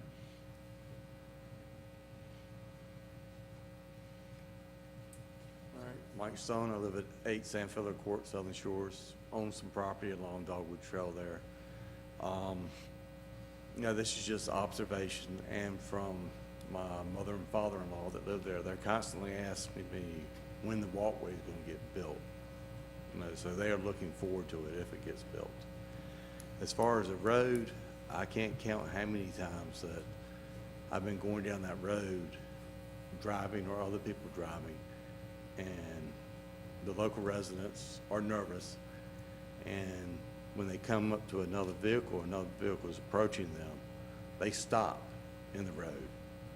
And I've had one of the local residents approaching me, and I've had to swerve off the road to keep them from hitting me due to the width of the road. I'm able to ride the edge of the road real easy and miss mailboxes by an inch or two, but some aren't. And with the edge of the road, it is a little bit narrower than it used to be. So y'all will deal with however you deal with getting the funds. Sooner or later, the road's going to be redone. That's it. Thank you, Mr. Stone. Anybody else? Seeing no one, Mr. Mayor, I will give it back to you and the council and close the public hearing on the consideration of the manager's proposed fiscal year 2019-2020 budget. Thank you, Ben. Council, what's your pleasure? I'd like to make a motion to approve the budget as presented by the town manager. Do I have a second? I'll second that. Thank you, Chris. Any further discussion? Yeah, I've got a few comments. One, I paid very close attention to the comments from people both for the walking path and those that are against it. My main concern with it is, why does it have to be 5 feet? There's nothing that says it does. I understand people said ADA requires that. That's not true. It has to be a minimum of 3 feet, and it has to have places to pass that are 5 feet. There's no point in butchering South Dogwood Trail, taking all those trees down for a 5-foot path. That's one of my concerns. The one we did on East Dogwood, it turned out to be a very nice trail, and it didn't impact the aesthetics of the street. But the one that's being proposed is going to have a dramatic effect on South Dogwood Trail. I also agree with some of the comments. The way we're funding this is unsatisfactory. We should not be taking money out of our reserves to pay for a project like this. Those reserves are for emergencies. If we had a Category 5 direct hit, we would need every penny we could muster to take care of that emergency. And doing a bike path out of the reserve fund is not good. Another thing, the bike path is not the total answer, or the walkway, whatever you want to call it, is not the total answer to the safety on South Dogwood. The traffic is the problem. I walk that street every day, and I see the traffic. I see how people are speeding on the road. I see people running the stop sign. I hardly ever see anyone stop at the Dogwoods intersection. Those are the problems, and the through traffic for the seasonal cut-throughs is phenomenal. It's amazing how much traffic comes through there, and I understand why the citizens are upset about it, those that are impacted. I'm impacted to a point, but nothing like the direct impact of others. The other concern I have about the budget, and speaking of cut-through traffic, there is no provision for addressing the cut-through problem.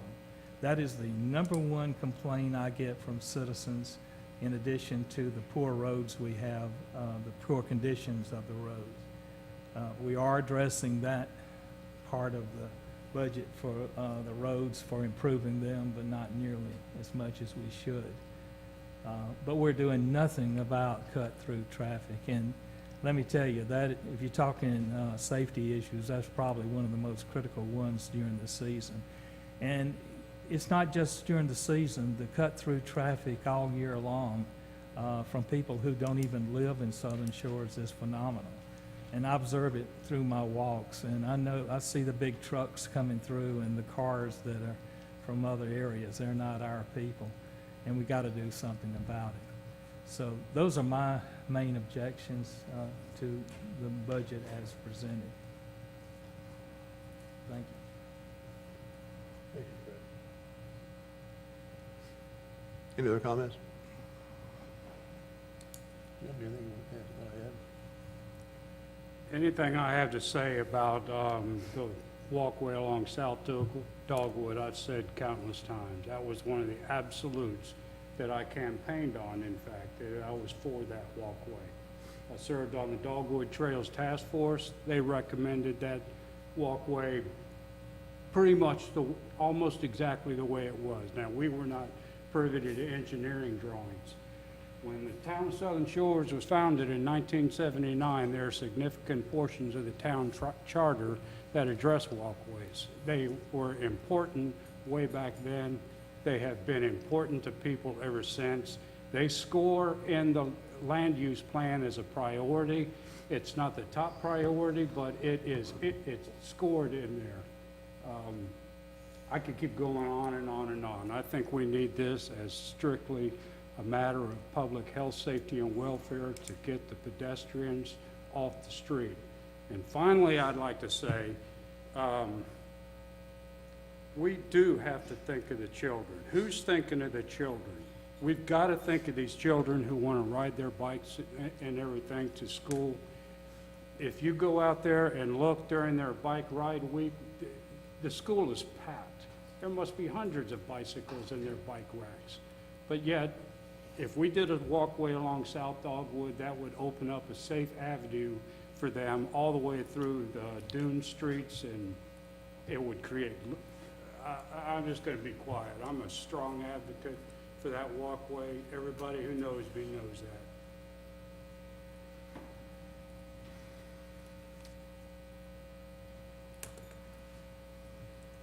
I just want to address one comment that I've heard made a couple times in the last few months. There's never been an accident on South Dogwood. Simply not true. We have a resident who has been here now about 5 years and was involved in a serious accident on South Dogwood. Left the road and went across someone's yard into a tree, totaled their car. She was out of work for about 3 weeks with medical treatment, medical care. So, and there are other incidents where people have lost not license plates, but rear view mirrors and other apparatus from their car. So there have been accidents on there. I think speed is a factor, no question about that. And probably if you widen the street to an appropriate width, you'd have some additional speeding, there's no question. You'd also have no room to get out of the way of an oncoming vehicle as well if you don't build the path.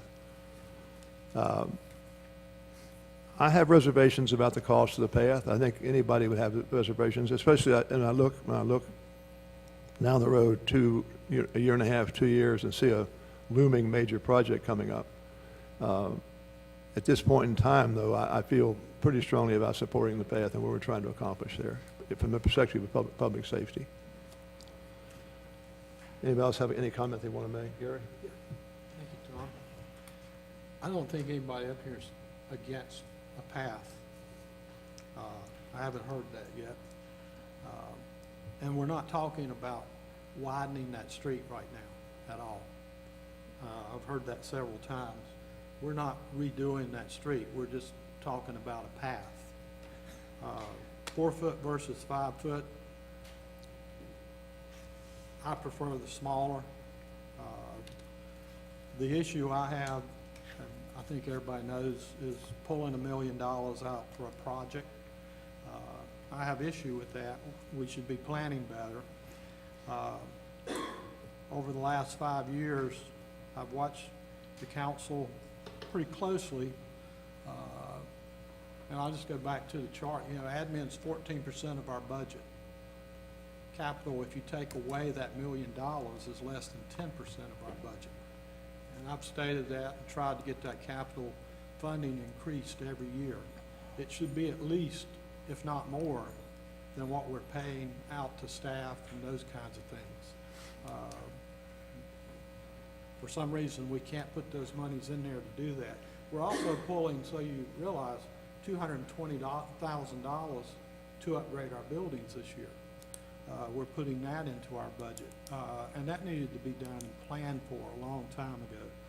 So when you look at it, and I just have a real problem not planning for those capital projects that need to be done, and we could have been planning for them for the last 4 years. We haven't. We continue not to plan for them for the future of our town. I mean, we have a lot of things coming. Yes, we have a surplus of monies, but that may not always be there.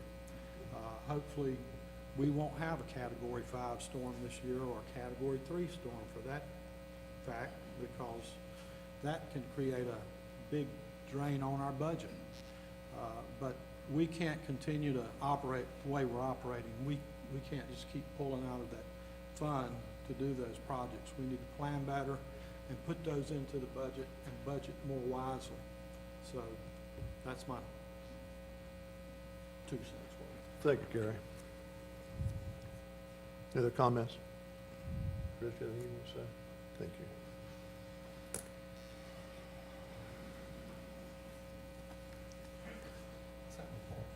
We want to close this out.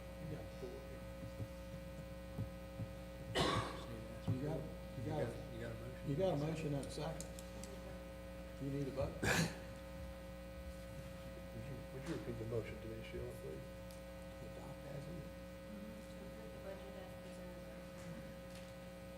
Thank you.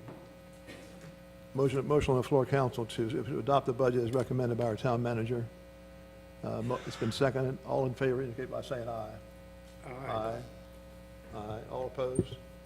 Mr. McDonald and Mr. Newberry. Thank you, gentlemen. Mr. Mayor, may I make a comment about the comment was made about the design of the walkway. I just want to remind council that we'll be putting a public hearing on for July after the CIP public hearing for the actual design. Recall at the work session, we talked about that, and this would be council approval of the actual design after you hear from the citizens. So you can change, amend, whatever you want to do to that design. Between now and then, we'll be notifying all the record property owners on South Dogwood that are either west or east of the impact area by U.S. mail, and calling their attention to that public hearing, and again calling their attention to the location of the current design that's on the website. So that will be on the July 9th agenda, and council can make that decision, obviously, on the design at that point. Thank you, Peter. May I ask a question? Yes. Peter, will you be meeting with all of the residents that are directly impacted on South Dogwood, like you have on other streets where we've had? No, sir, I won't be doing that with all that large of a population, but we have invited them to contact the town hall to set up individual meetings if they'd like to come in and review the plans with me and the town engineer at the town's expense. And they'll be invited to come to the public hearing and give you their personal input on the design at that time. So that is the meeting that replaces any kind of tent meeting out there on the street. We've got the street encompasses a huge amount of population, too large for that type of setting is what we thought. So they'd come in here before you and talk about it in July, and it'll be your decision on the design. I've got one question for you also. At the CIP meeting on May 30th, the suggestion was made to include the property addresses. Yes, Was the town engineer able to get a set of those drawings? we're working on those. Okay. Yes, sir. The plans are available in Town Hall if you want to look at them. You can actually count the trees that will be impacted by this path. 3-foot path, 4-foot path, 5-foot path probably will not change the impact on the trees to any great degree. But you can actually see the trees that'll come out on the plan. Well, I have a question. Peter, you said you'd mail to owners. Will that be both sides of the street? East and west of but just the impact area. So if they're not, the sidewalk doesn't go in front of the house, they won't have a letter. But if the impact would be about a mile or so from the cemetery to the intersection. Not the whole street? Not all the way to the Kitty Hawk School. No, I'm talking about from the cemetery to Yes. East Cemetery. Dogwood. Yes, absolutely. Both sides? Both sides, east Okay. and west.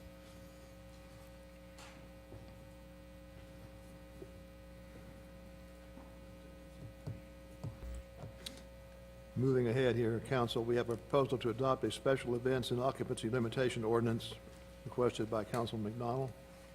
Originally considered by council on December the 18th, 2015, but tabled by consensus due to concerns over lack of enforceability and difficulty understanding the language. Rediscussed with no further action on January the 5th, 2016, at the January 2016 meeting. What's your pleasure, council? I asked that this be put back on the agenda to talk about. I think when we talked about it before, we were more attuned to the size of houses than we were to events. And after I had emailed Wes and asked him what we had on the books as far as for an event, and we have very little as any way to control them, I asked him to send me a copy of this, and we now have it back on the agenda, and I hope everybody's had a chance to read it. Listening to individuals, for example, the birthday party, and Ben, you can correct me if I'm wrong, that would be a traditional family event and would not be affected by anything here. It's not exempted.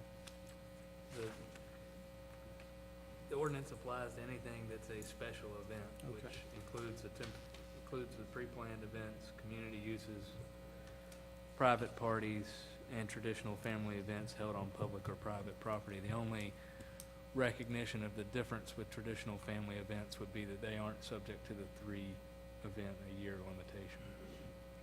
You could change it. There is a list of exemptions in the proposed 22-83, which has 4 exemptions. One is for special events held at a designated event facility under the zoning ordinance. I think there's one over in this shopping center, or there was. Special events held at commercial facilities like a restaurant, which typically have parties or meetings. And then special events that are held or managed by the town, or that are held at established institutional uses such as schools and churches are already exempt. So you could... Could we add in there traditional family events held in one's private home? Well, traditional family events would be, the way it's defined, the way it's defined locks it into a property. Essentially, the easiest way to do it is to read it and then try and explain it. But it means that gatherings for traditional events such as holiday parties and meals, birthday parties, funeral services, religious ceremonies and weddings for family members related by blood or marriage to, 1, any of the individual legal title holders of the property, a majority of the owners of a business entity holding legal title to the property, or the beneficiaries of a trust holding legal title to the property. So those are the common ways that people own residential property in town, and that's how, if you're related in that way, then it would be a traditional family event if it was that type of event. So it's already defined to lock it into a property. Okay, but can we exempt those? or amend it to exempt those. You could amend it to exempt those. I think that the issue is finding a distinguishing feature between traditional family events and other special events, that there's a safety difference. So the purpose of the whole ordinance is to have a safety-oriented result of having, the ordinance is relatively long, but the essence of it is the bigger the party, the more information you have to provide to the police and fire department so that they can be prepared if there's an emergency in terms of getting into and out of a property, knowing that the traffic is going to be okay, and knowing that someone is there who is managing the event that can be contacted. And in terms of having some idea of, you know, if someone calls and said there's a deck collapse at so-and-so property, if they just think it's your house, they might not send all the people that they would if they think, well, there's 100 people sitting on that deck according to this permit we have. So I think that's the question of whether or not there is a way to justify the difference between, from a public safety perspective, in a traditional family event and a non-traditional. I think Is there another way to create that distinction, which is just to, you know, regulating 26 people seems awfully low. You could go to 50. Well, I'm wondering, can you go to 100 and Right there uses 100. go to 100? Small would be 75. I wouldn't even do, I'd say just go, if it's, because if it's a larger event and you go above, that way you don't even have to worry about it. If it's a traditional gathering, okay, yes, you would need, above 100, you need some sort of permit or some sort of.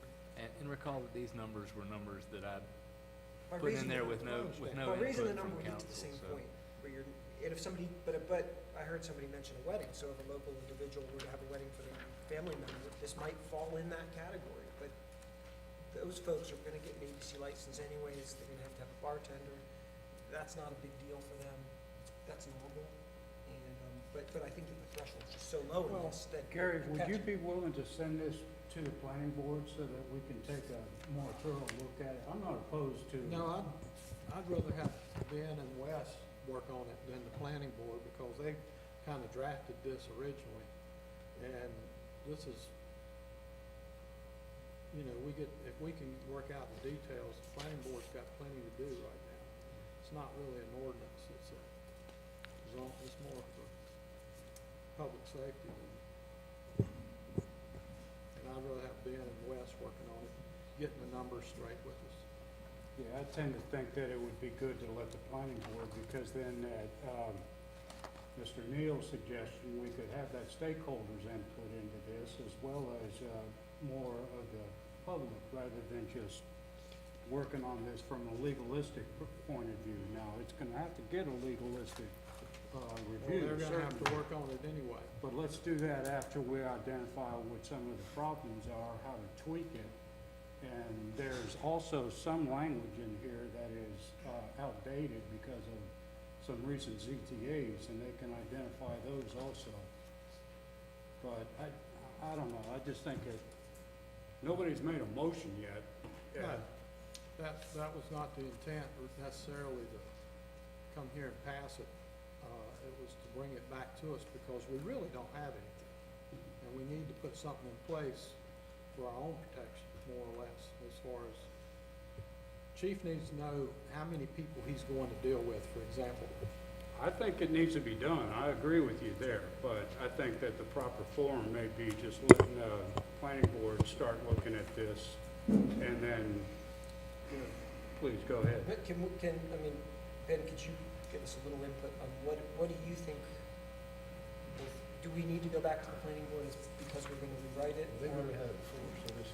what are we required to do, and then what do you think is from, It doesn't need to go, it doesn't have, it's not a zoning Okay. ordinance, it doesn't have to not a go, zoning. but you can send it to the planning board. okay, The key, I think, is that We need to either we, me and Wes, or the planning board need some direction as to what the problem is you're trying to solve. Otherwise, we can draft it and draft it again, and there's changes, and there's a different number, and that doesn't solve what you're trying to solve, and it goes, so that's the most important thing that we could ask for is, All right, well, let me tell you. and what are the parameters of that? What I'm trying to solve is, right now, the issue, like Chris and I've talked about this over here a little bit.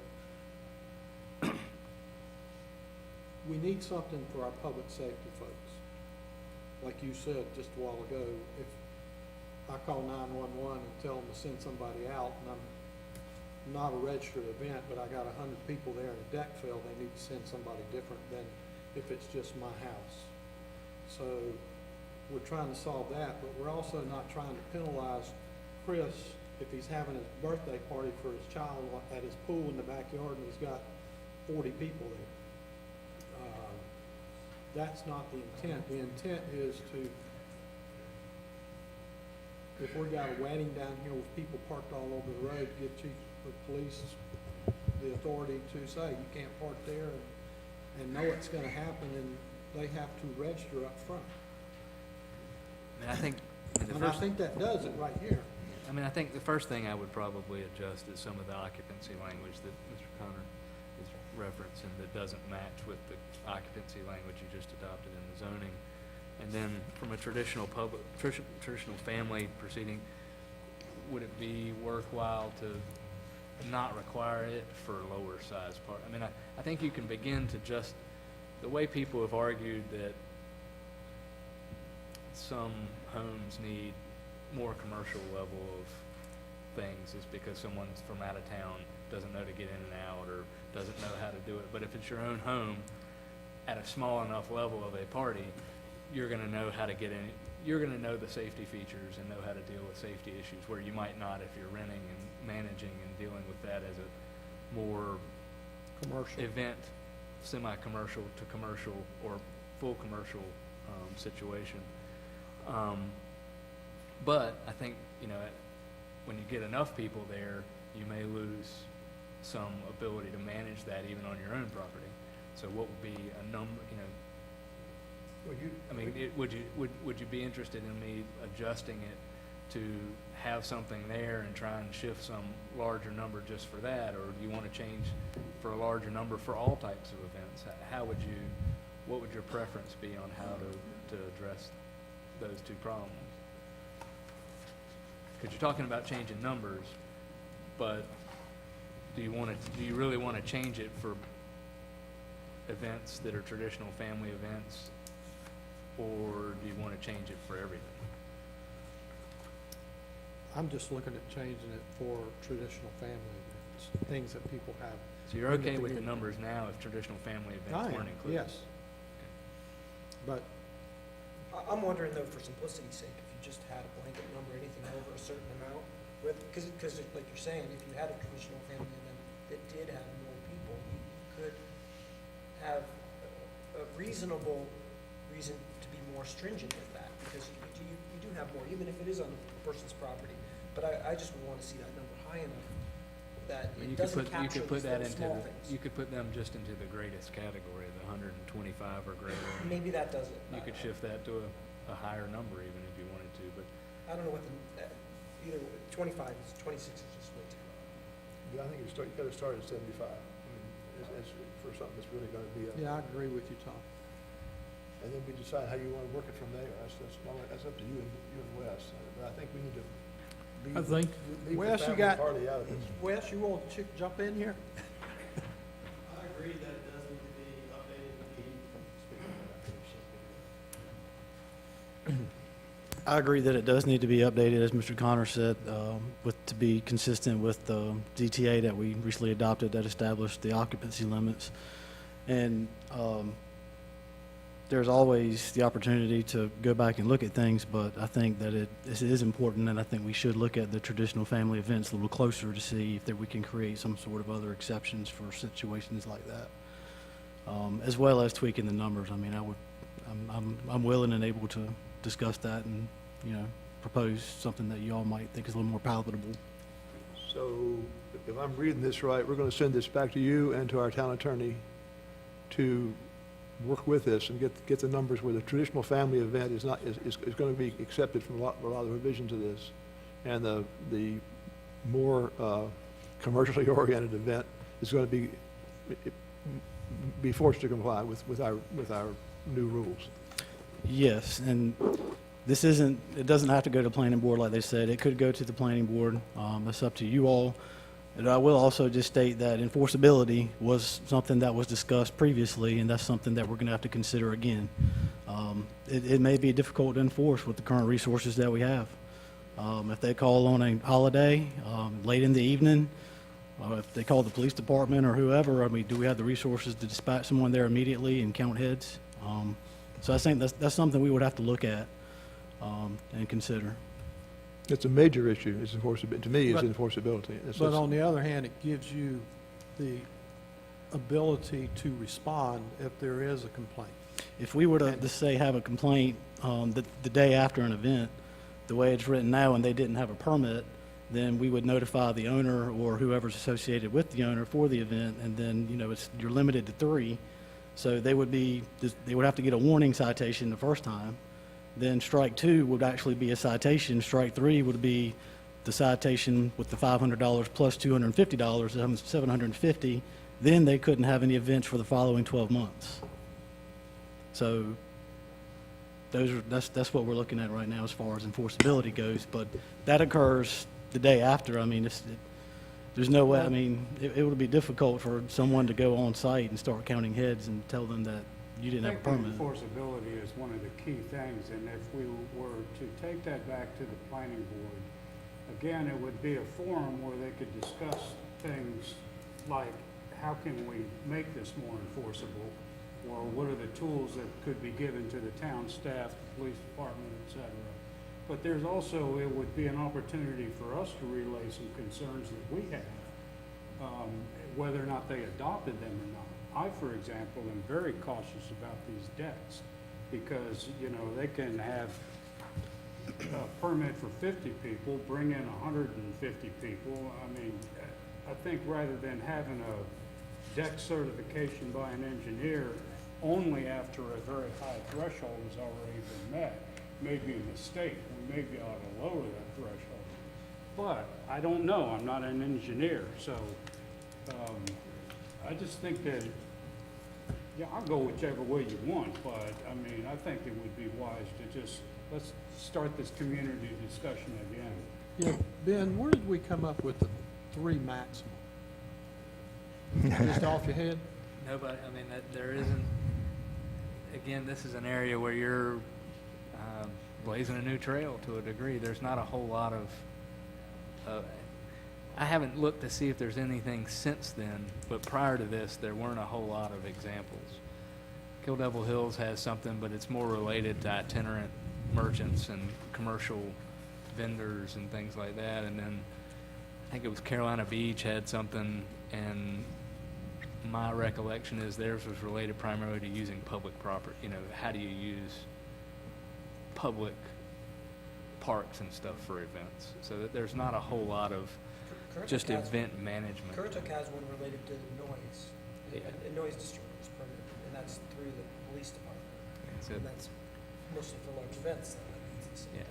And I wasn't on council at the time when this came up and was not adopted, but I'm going to guess that the part of the mindset of the council back then may have been you were wrestling with a structure that was being built as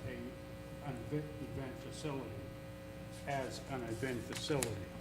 And it may have been that number 3 was just to try and limit that, rather than having a structure built solely for events. The town attorney was trying to limit to a certain number.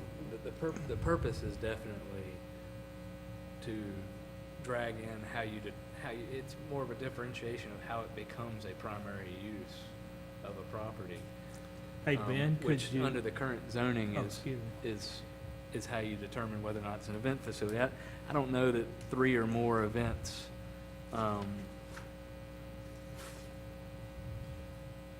makes it an event facility under the current zoning, but I think that was saying that normally you're not going to have that unless you're trying to do the event. And Mr. Connors is right, is that this was in a very narrow window of time where this was, that the council actually went with the zoning concepts and dismissed this one, but this was the primary focus when I was tasked to do it. At the meeting prior, before it came forward, was this. So I think he's right that it was at the time of trying to deal with an event, you know, a particular event-related structure, and the three may or may not be outdated. Ben, I think Matt Neal gave the best scenario I've heard tonight. 3 events, not gonna get it. In his household, there's 4 people, there may be 4 birthday parties. Well, traditional family events are actually not subject to, that's the one thing that they are exempt from. So that was the concept, is people might have 4 kids and they might have 4 birthday parties. They might have quadruplets and want to get them all married in 1 year. But that's the only thing that traditional family events are exempted from, is the 3. Okay, so Ben, I guess my question is, we send this back to you and Wes and look at increasing the number and look at that number 3 and separating traditional from commercial or planned events that are probably going to take place in some houses down on our beach? Yep, we'll try and do that. That would be my recommendation. I want to add one thing. Matt brought this up, and I think it's worth considering. I think it's really something we might want to widen our horizon a bit. There's nothing wrong with getting the stakeholders who rent these houses and manage these houses for rental, get involved in this and get their opinions. And you're not going to get that, I don't think, with Ben and Wes working on this by themselves. You're going to probably want the planning board to get involved and have some forum-type meetings, or at least one. Just a thought. Wes, your thoughts on that? If I can just make one more comment, we receive, year-round, we receive phone calls from folks who are saying, my fiance and I are getting married next year. We want to know, what permits do we need to get? Can we have it here? Can we have the ceremony on the beach, et cetera, et cetera? So, I mean, I think it goes without saying, or it may have been actually said earlier, that we do have a number of rentals here where, you know, weddings, that is a big draw. So we'll need to consider, you know, I think Councilman McDonald said increasing the number of events. So that's one thing to think about is, you know, we still want to allow that to go on, and, you know, how many times do you want to allow it?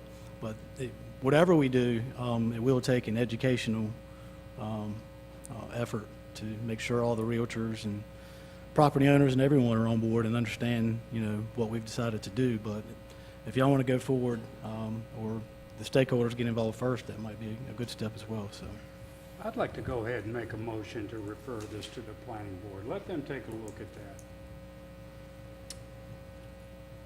I don't think that's the place to put it. I made the motion. If it gets seconded. Do I have a we can second to vote that on it. motion? I mean, I think this has got to move forward somehow. Is there some middle ground that we can all, it sounds like we're all on the same side here. We are, so. So, Let Ben and Wes have it and bring it back to us. I think we're going to have to ultimately make the decision on what we're going to do. Yes, but let's open it up to a greater group Well, of. it's been open and discussed. Yes, and it was rejected. It wasn't, it's just put to the side. Say, Whatever, my motion stands. It's been seconded.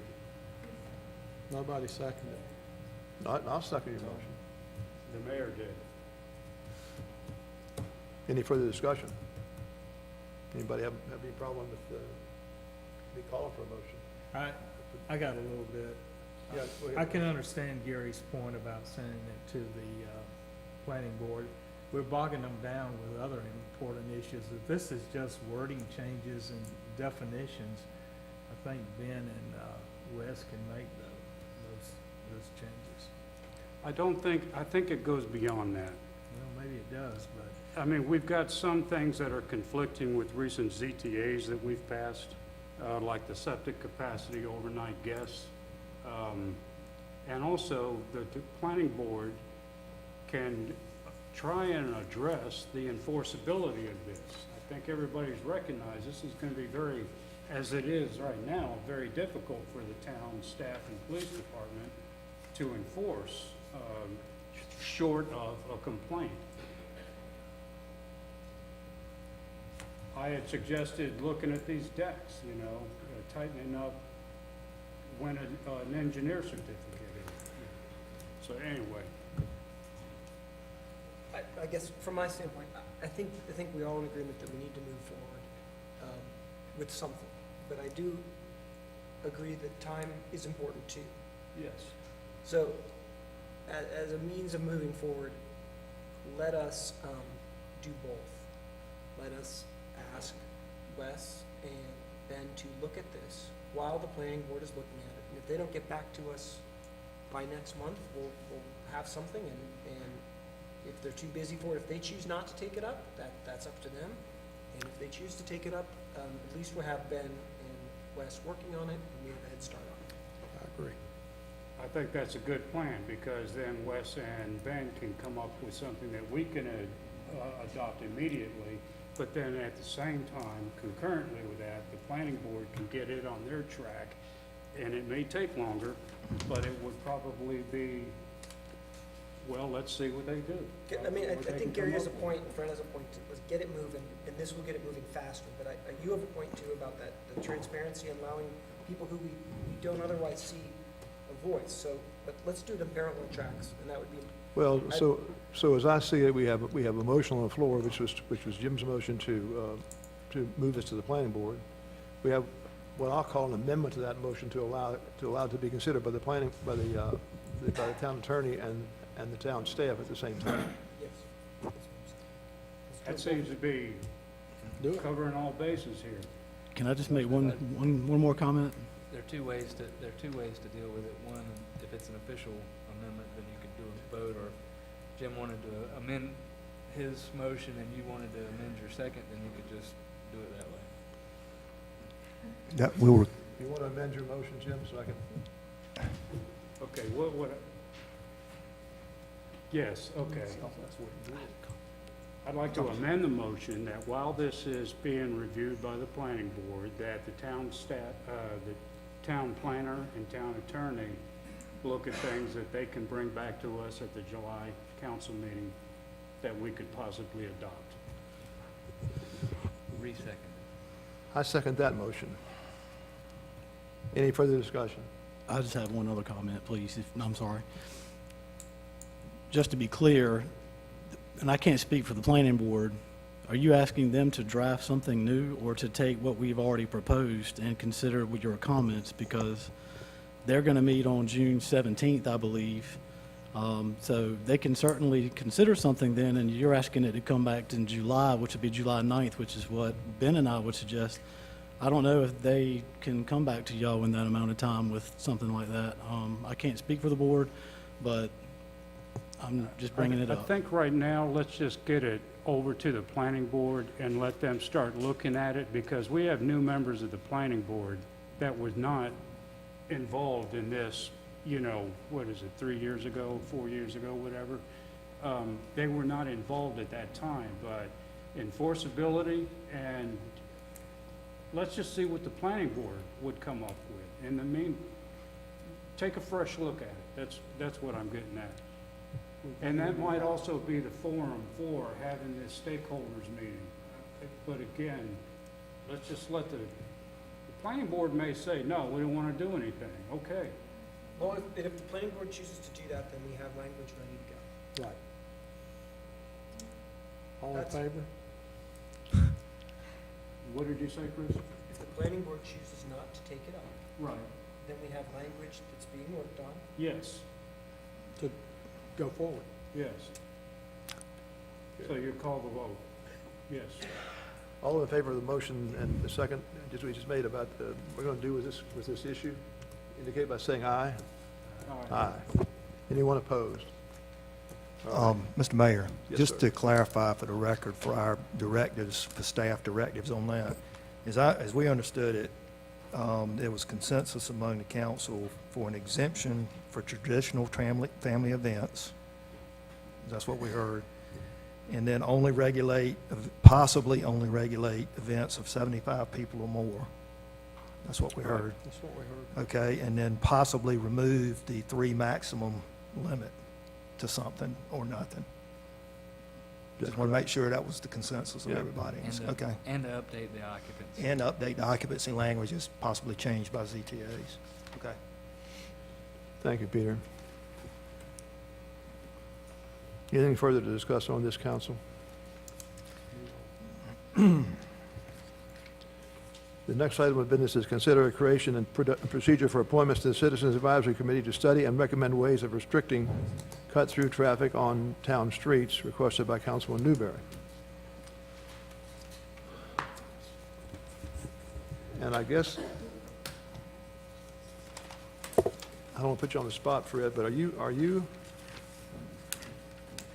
as you know, Mr. Connors has been going through an exercise with the libraries here, situation here recently, and has a number of volunteers that have offered to serve on the library committee.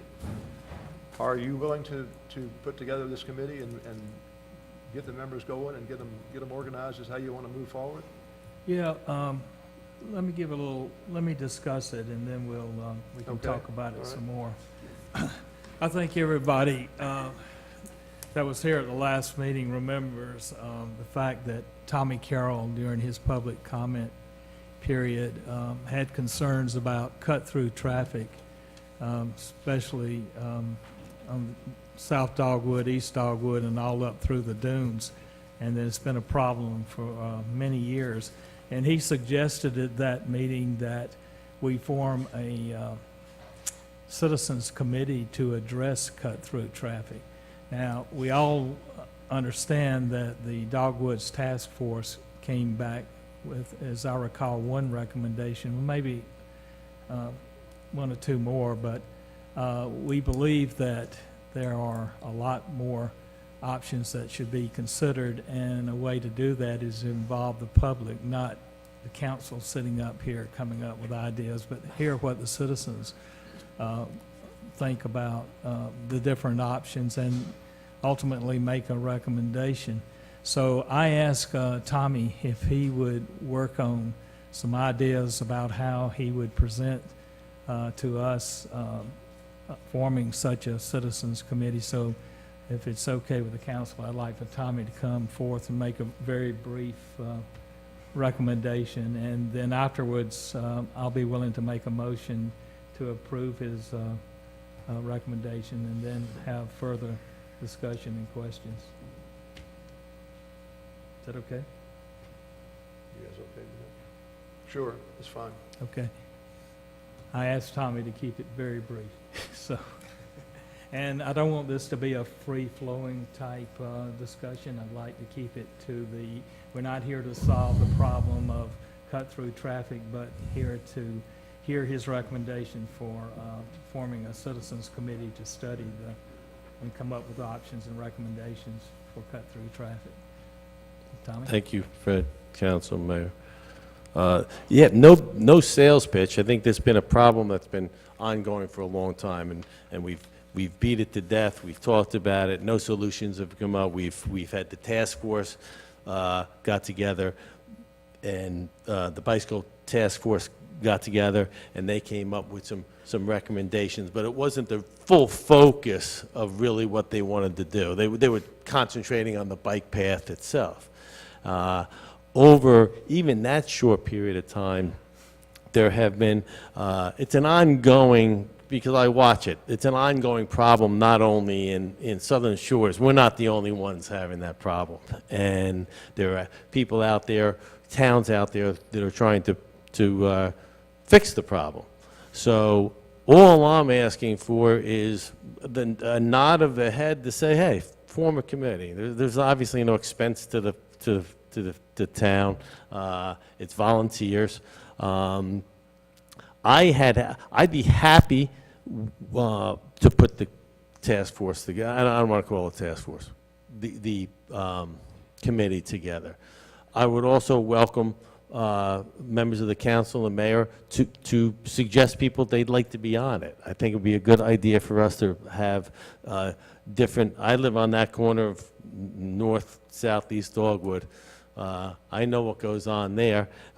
If someone wants to suggest Chris from Chickahawk, I think Gary lives in Chickahawk. The mayor lives up in the dunes. to less extent, you just might know a good person. I know you live over in the Woods Road, I think, Jim. You're on North Dogwood. I'd be wide open to suggestions of people you'd like to see on the committee, or if you have enough on your plate, I'll suggest the committee or pick the committee. But it's really it's really a fact-finding mission, if you will. It is all it is. It's a fact-finding mission. So that's the pitch. It's not a sales pitch. I followed this and watched it for a long time, and I think there are other ideas out there. Well, I know we'll be get into some legalities of it, but I'd like to talk to other towns. I'd like to do the research. There are plenty of resources out there. They're available, and let's see what the committee comes up with. And that's all I have. Okay, I'd be wide open to any questions you might ask, but I'm not offering any solutions. I have some ideas, I have some, but today's not the day to offer the solutions. I'd like to research those solutions and see how feasible they are. Thank you, Tommy. I don't think any of us oppose the idea. I don't think anybody's telling you can't do it. I'm personally supportive of it. I think other members of council are supportive of the idea of the concept and of looking at spending more time looking into this. We face some obstacles, as you know. I think we've and I said this once before, I think we've looked at a lot of the options. We've discussed everything from total privacy of our street and closing all the access to people, force them to use Highway 12 and nothing else, all the way back to going back to the no left turn thing once again. We face a situation that we really don't have much control over, and that is what's happening north of us, Duck and Corolla. And as hard as we try, those cars are going to go somewhere. They're going to sit on Highway 12 and find a place they can turn off, or they're going to find some other way to get onto South Dogwood, whether it's go up there and cheat on a no left turn and turn around and come back, which they did before, or take some alternative routes through town, Juniper Trail, et cetera.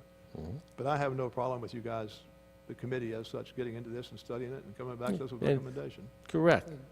Might be a dead end, but to have somebody just focus on that, I think it's been, in the past, good ideas from a lot of people, but haphazard in a way. Task force not being haphazard at all, but that wasn't their main focus, okay? Separate groups. Let me just put together a committee of people, and I'm wide open for the suggestions of who you guys would like to be on. Do you want me to wait? Okay. It's more of just a comment. I'm sorry? Do you want me to wait, Fred? What's the process you wanted to follow? What I'd like to do is go ahead and make a motion right now. I move that the council approve formation of a citizens committee to explore additional options for addressing cut-through traffic and make recommendations to the council. I'll second the motion. Motion's been made and seconded to go ahead and establish a citizen committee to look into this issue.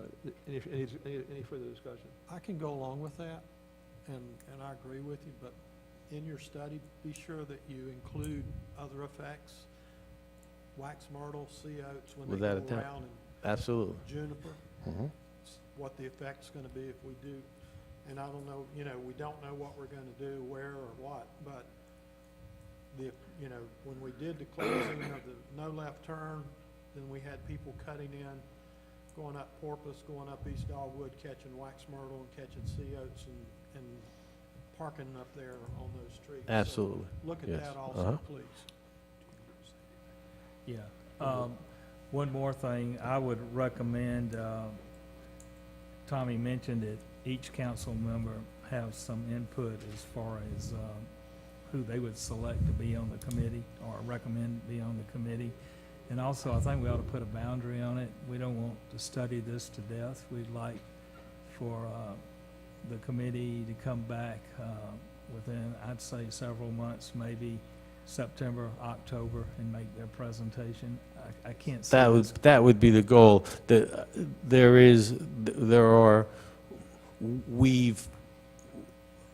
attacked, if you will, a lot of those issues that we know haven't worked. So I think we can make fairly quick time of it, not to rush through the project, but I think we can make quick time of it to come back with any solutions that might be How out many there. members you looking for in your committee, Tommy? You want 7, 9, 15? No, I don't think it'll be, based on the limited scope of where we can go and what we can do and fact find, if each council member, 5, had a recommendation and 5 would be, I would like to head the committee, and 5 or 4 or 5 people, I think would be more than enough. And I think we could make, because of scheduling and people's summer schedules and have you, I think we could make quicker work of it with the tighter group that we had, the smaller group. My thought was it was a citizens committee, and you guys would put it together. I mean, council could maybe offer somebody's name. Absolutely, absolutely. Yeah. I'm going to second what Gary said, and even more strongly. A lot of the folks on Dogwood are very vocal, and you're not wrong. I fall in the middle. Well, nonetheless, there's a lot of folks on Wax Myrtle who have equal or worse of a problem, and they're just not as vocal. And so this is a multi-headed hydra. We cut off one head, and it just goes someplace else. I can't agree with you more, and my idea wouldn't be to get all the members from South Dogwood, so that's one-sided. And that was my suggestion of you. It doesn't have to, you emailing me, hey, why don't you talk to so-and-so? Wide open to that. It's a citizen committee, as Tom mentioned. You're welcome to study whatever you'd like, but my encouragement would be to get those folks, because if you don't, it's like the no left turn. Understood. There's nothing on the other streets. Understood. And so it made people potentially feel good on Dogwood, but if we don't solve that, then it's not going to get full council support. Well, that's Totally why understand. Tommy suggested each council member nominate someone that they think would be willing to serve on the committee. That way, he gets a diversity of people. He doesn't just get one-sided. I think I'd rather not nominate somebody. I've used up some capital coming up with names for the library committee, but also We ain't voted on that yet. Well, I mean, a big part of me also thinks that this has been talked to death over the years, but I'm willing to give a group of citizens the benefit of the doubt. You might come up with something, but I'd also like to make sure that this is not going to be sucking up time out of the staff by doing analyses or cost analyses or anything. And I very much like your idea of, bring us ideas within a few months so that we can, if you come up with something that's feasible, then we can further explore. I mean, I think I'll have some requests from the staff as far as traffic studies that are out there, and I think I have copies of them to fill the gaps, but my plan isn't to burden Peter and his staff in any way. I mean, I'm going to have questions, I'm going to have, Well, I'm just cautious that the town's not, they're pretty busy already, and they've got a full plate that they're Understood. not being diverted into doing an analysis. I think at this point, ideas, I mean, you can do an analysis on your own if you want, but I think at this point, ideas are what would be the most beneficial. But again, I'm not trying to tell you what to do. I mean, given the fact that this is a citizen thing, I'm going to say the opposite. I think it's not appropriate that we nominate anybody. This may be me saying this goes along to it. I think pick your group, come up with ideas. Then let me pick my group, and And you present it back. Yeah, and I think there's more validity to the topic if I select those people to say, hey, from Wax Myrtle. Point taken. If you don't pick the diversity, then you don't get the support. Point taken. So I'll take it upon myself to pick those people. Mr. Mayor, I'd like to remind the council something. If you give your sanction to this committee formally, it's going to be a town body at that point. So they're going to have to come to us and advertise, et cetera. Is that the intent, or is the intent to let Tommy just form his own committee and they can always use the pit center to meet? I think from what Fred said is to let Tommy form his own committee and then move forward from there. But is that his committee, or do you want to officially sanction the town? mean, the to sanction. I took this as you were creating a town committee that's going to be a citizen committee. And Right. if you do that, the biggest issue is you got to know the number of people so that you can know what a quorum is, so you can know when a public meeting happens, so that you can have somebody having to take minutes, and so you can do the notices. If it's just a committee where Tommy's just going to put together people and come talk to you one day, then you don't need to vote on that. He can do that without anybody saying anything. But if it's a committee that you're asking to provide you advice, if it's more than 2 people, or if it's 2 or more people, then it's a town committee. And I think you need to know the number of people that'll be on it so that you can determine when there's a quorum met, so that you can determine whether or not it's a public meeting, and they will have to go through all the steps that everybody else goes through. From that standpoint, I would like to be sanctioned by the town, because I think that's going to, when I call a town that's had the same problems or going through the same problems, I think it adds some credibility that I'll be able to, might be able to talk to the right person and get the right answers, as opposed to me calling up as, you know. And it's not, I'm not saying you can't do it, I'm just Yeah. saying if you do it, it kicks it into a position where it's just like your planning board or your board of adjustment. When a certain number of people meet, you got to have notice, and you got to have minutes, and it's got to be open to the public.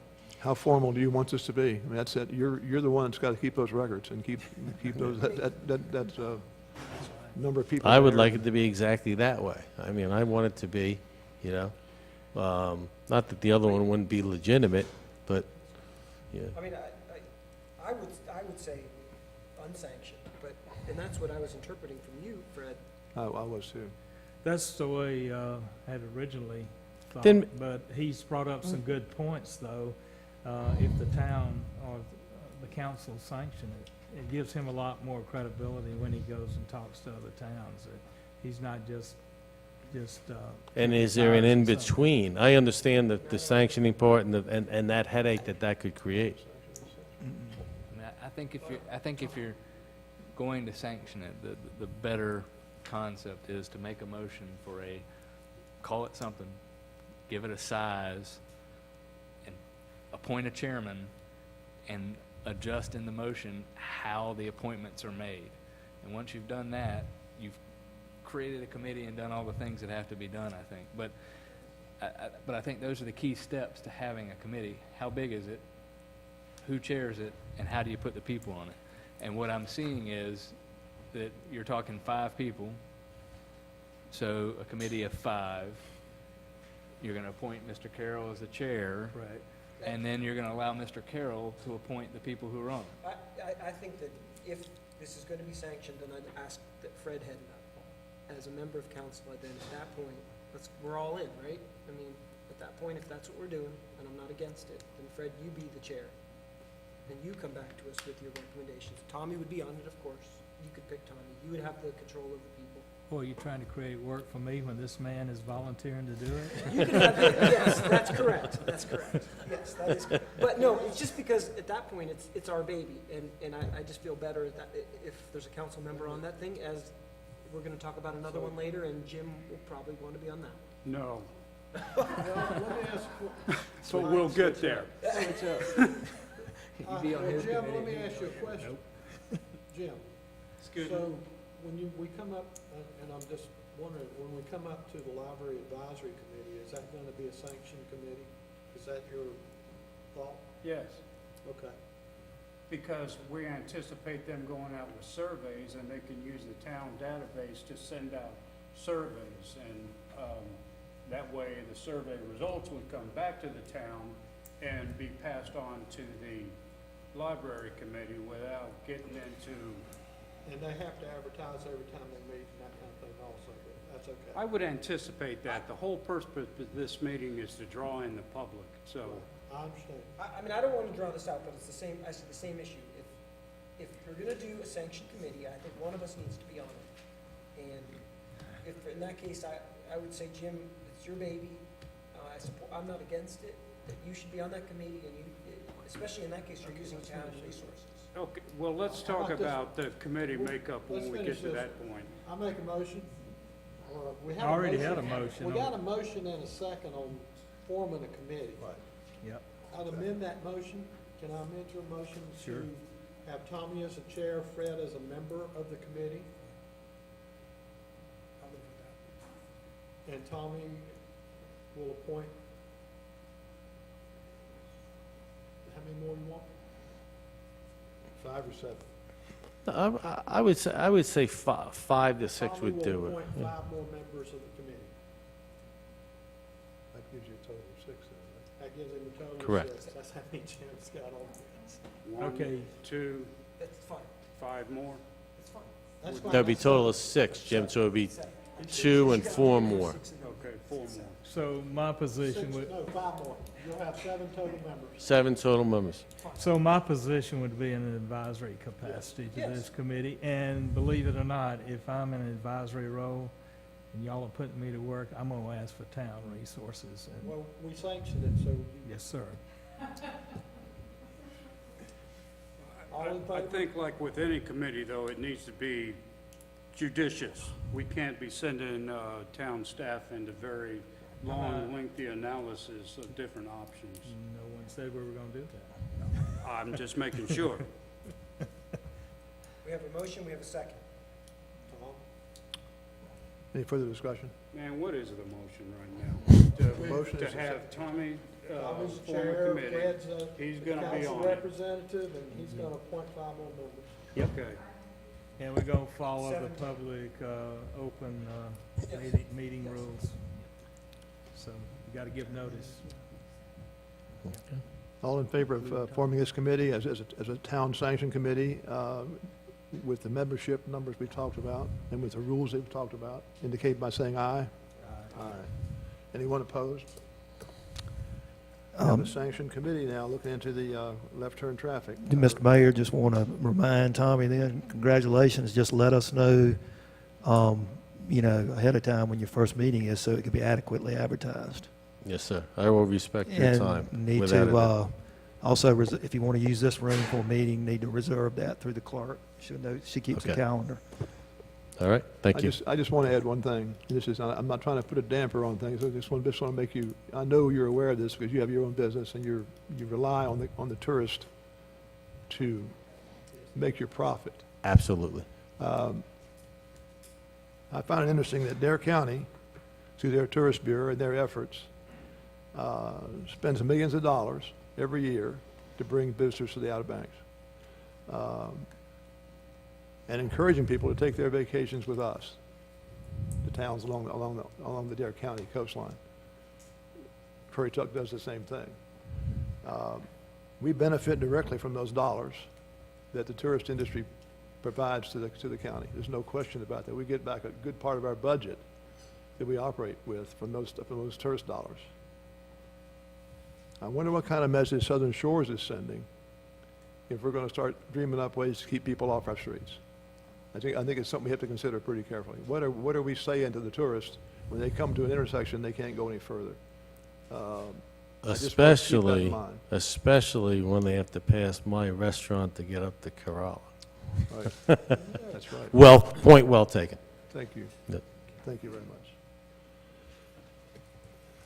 Next item of business is to, Well, Tom, along that same line, when those guys are turning left up there at Dogwood, they're passing up all the businesses in our town.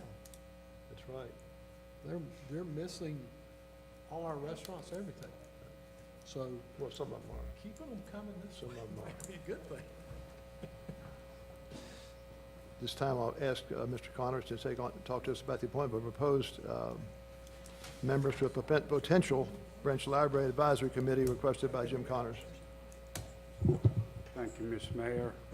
Since our last meeting, when I was given authorization to form this committee, I've come up with 5 names in Southern Shores. They are, as indicated on the sheets I passed out just before the meeting, Mike Fletcher, he lives on Woodland, and I've asked him to chair the committee because of his successful chairmanship of and facilitating of the Dogwood Trails Task Force. He also has professional experience in facilitating these meetings. I just think he's an ideal candidate. There's a Mary Lou Hoffert from Southern Shores, Loretta Michael, Southern Shores. These two ladies attended the public meeting that I held in March and expressed interest immediately. Lilius Morrison, who lives on Fairway Drive, would like to be on it, and Lee Fallon. Lee Fallon is currently on the SSEA Civic Association Board. I think she may have stepped down. Her term may have expired. But anyway, she's got a history of volunteerism in the town also. Now, Duck is meeting, I understand either tonight or tomorrow, but within the next day or two, they'll have a name for us. Martins Point, surprisingly, showed no interest in joining this committee.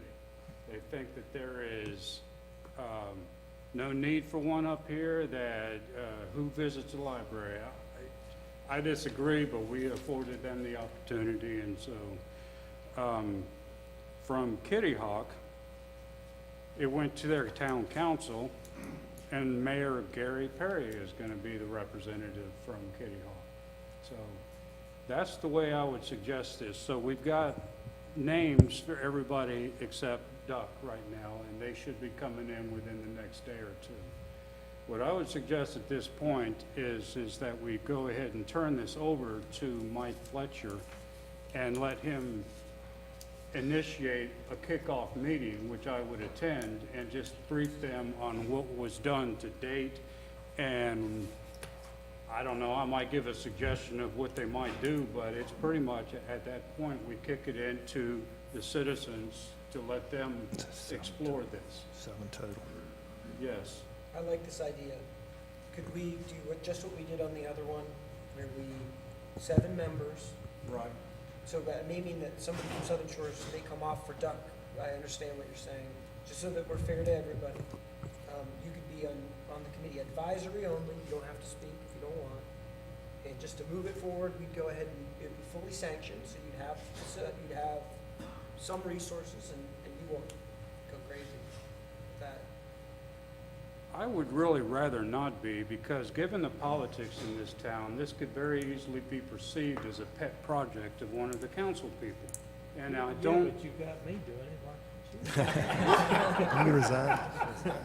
I'd really not. I bird dogged this issue up, till I was blue in the face and talked to so many people. I think it's really I'll do it if the council, everybody wants me, but it's not my choice. Yes, sir, you've got to do it.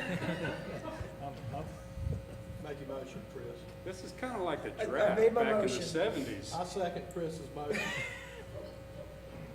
I have Okay. a motion and a second. Any further discussion? Was that a motion to have? That was a motion. Okay. You're gonna be on?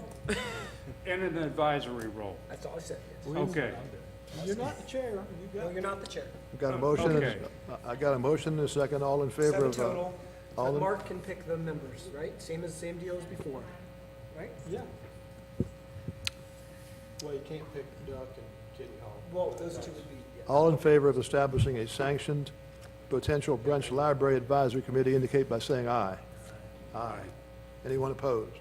Motion's made and carried to establish the Branch Library Advisory Committee. Gentlemen, I'm going to ask for about a 10-minute recess. Thank you. We'll be back, reconvene at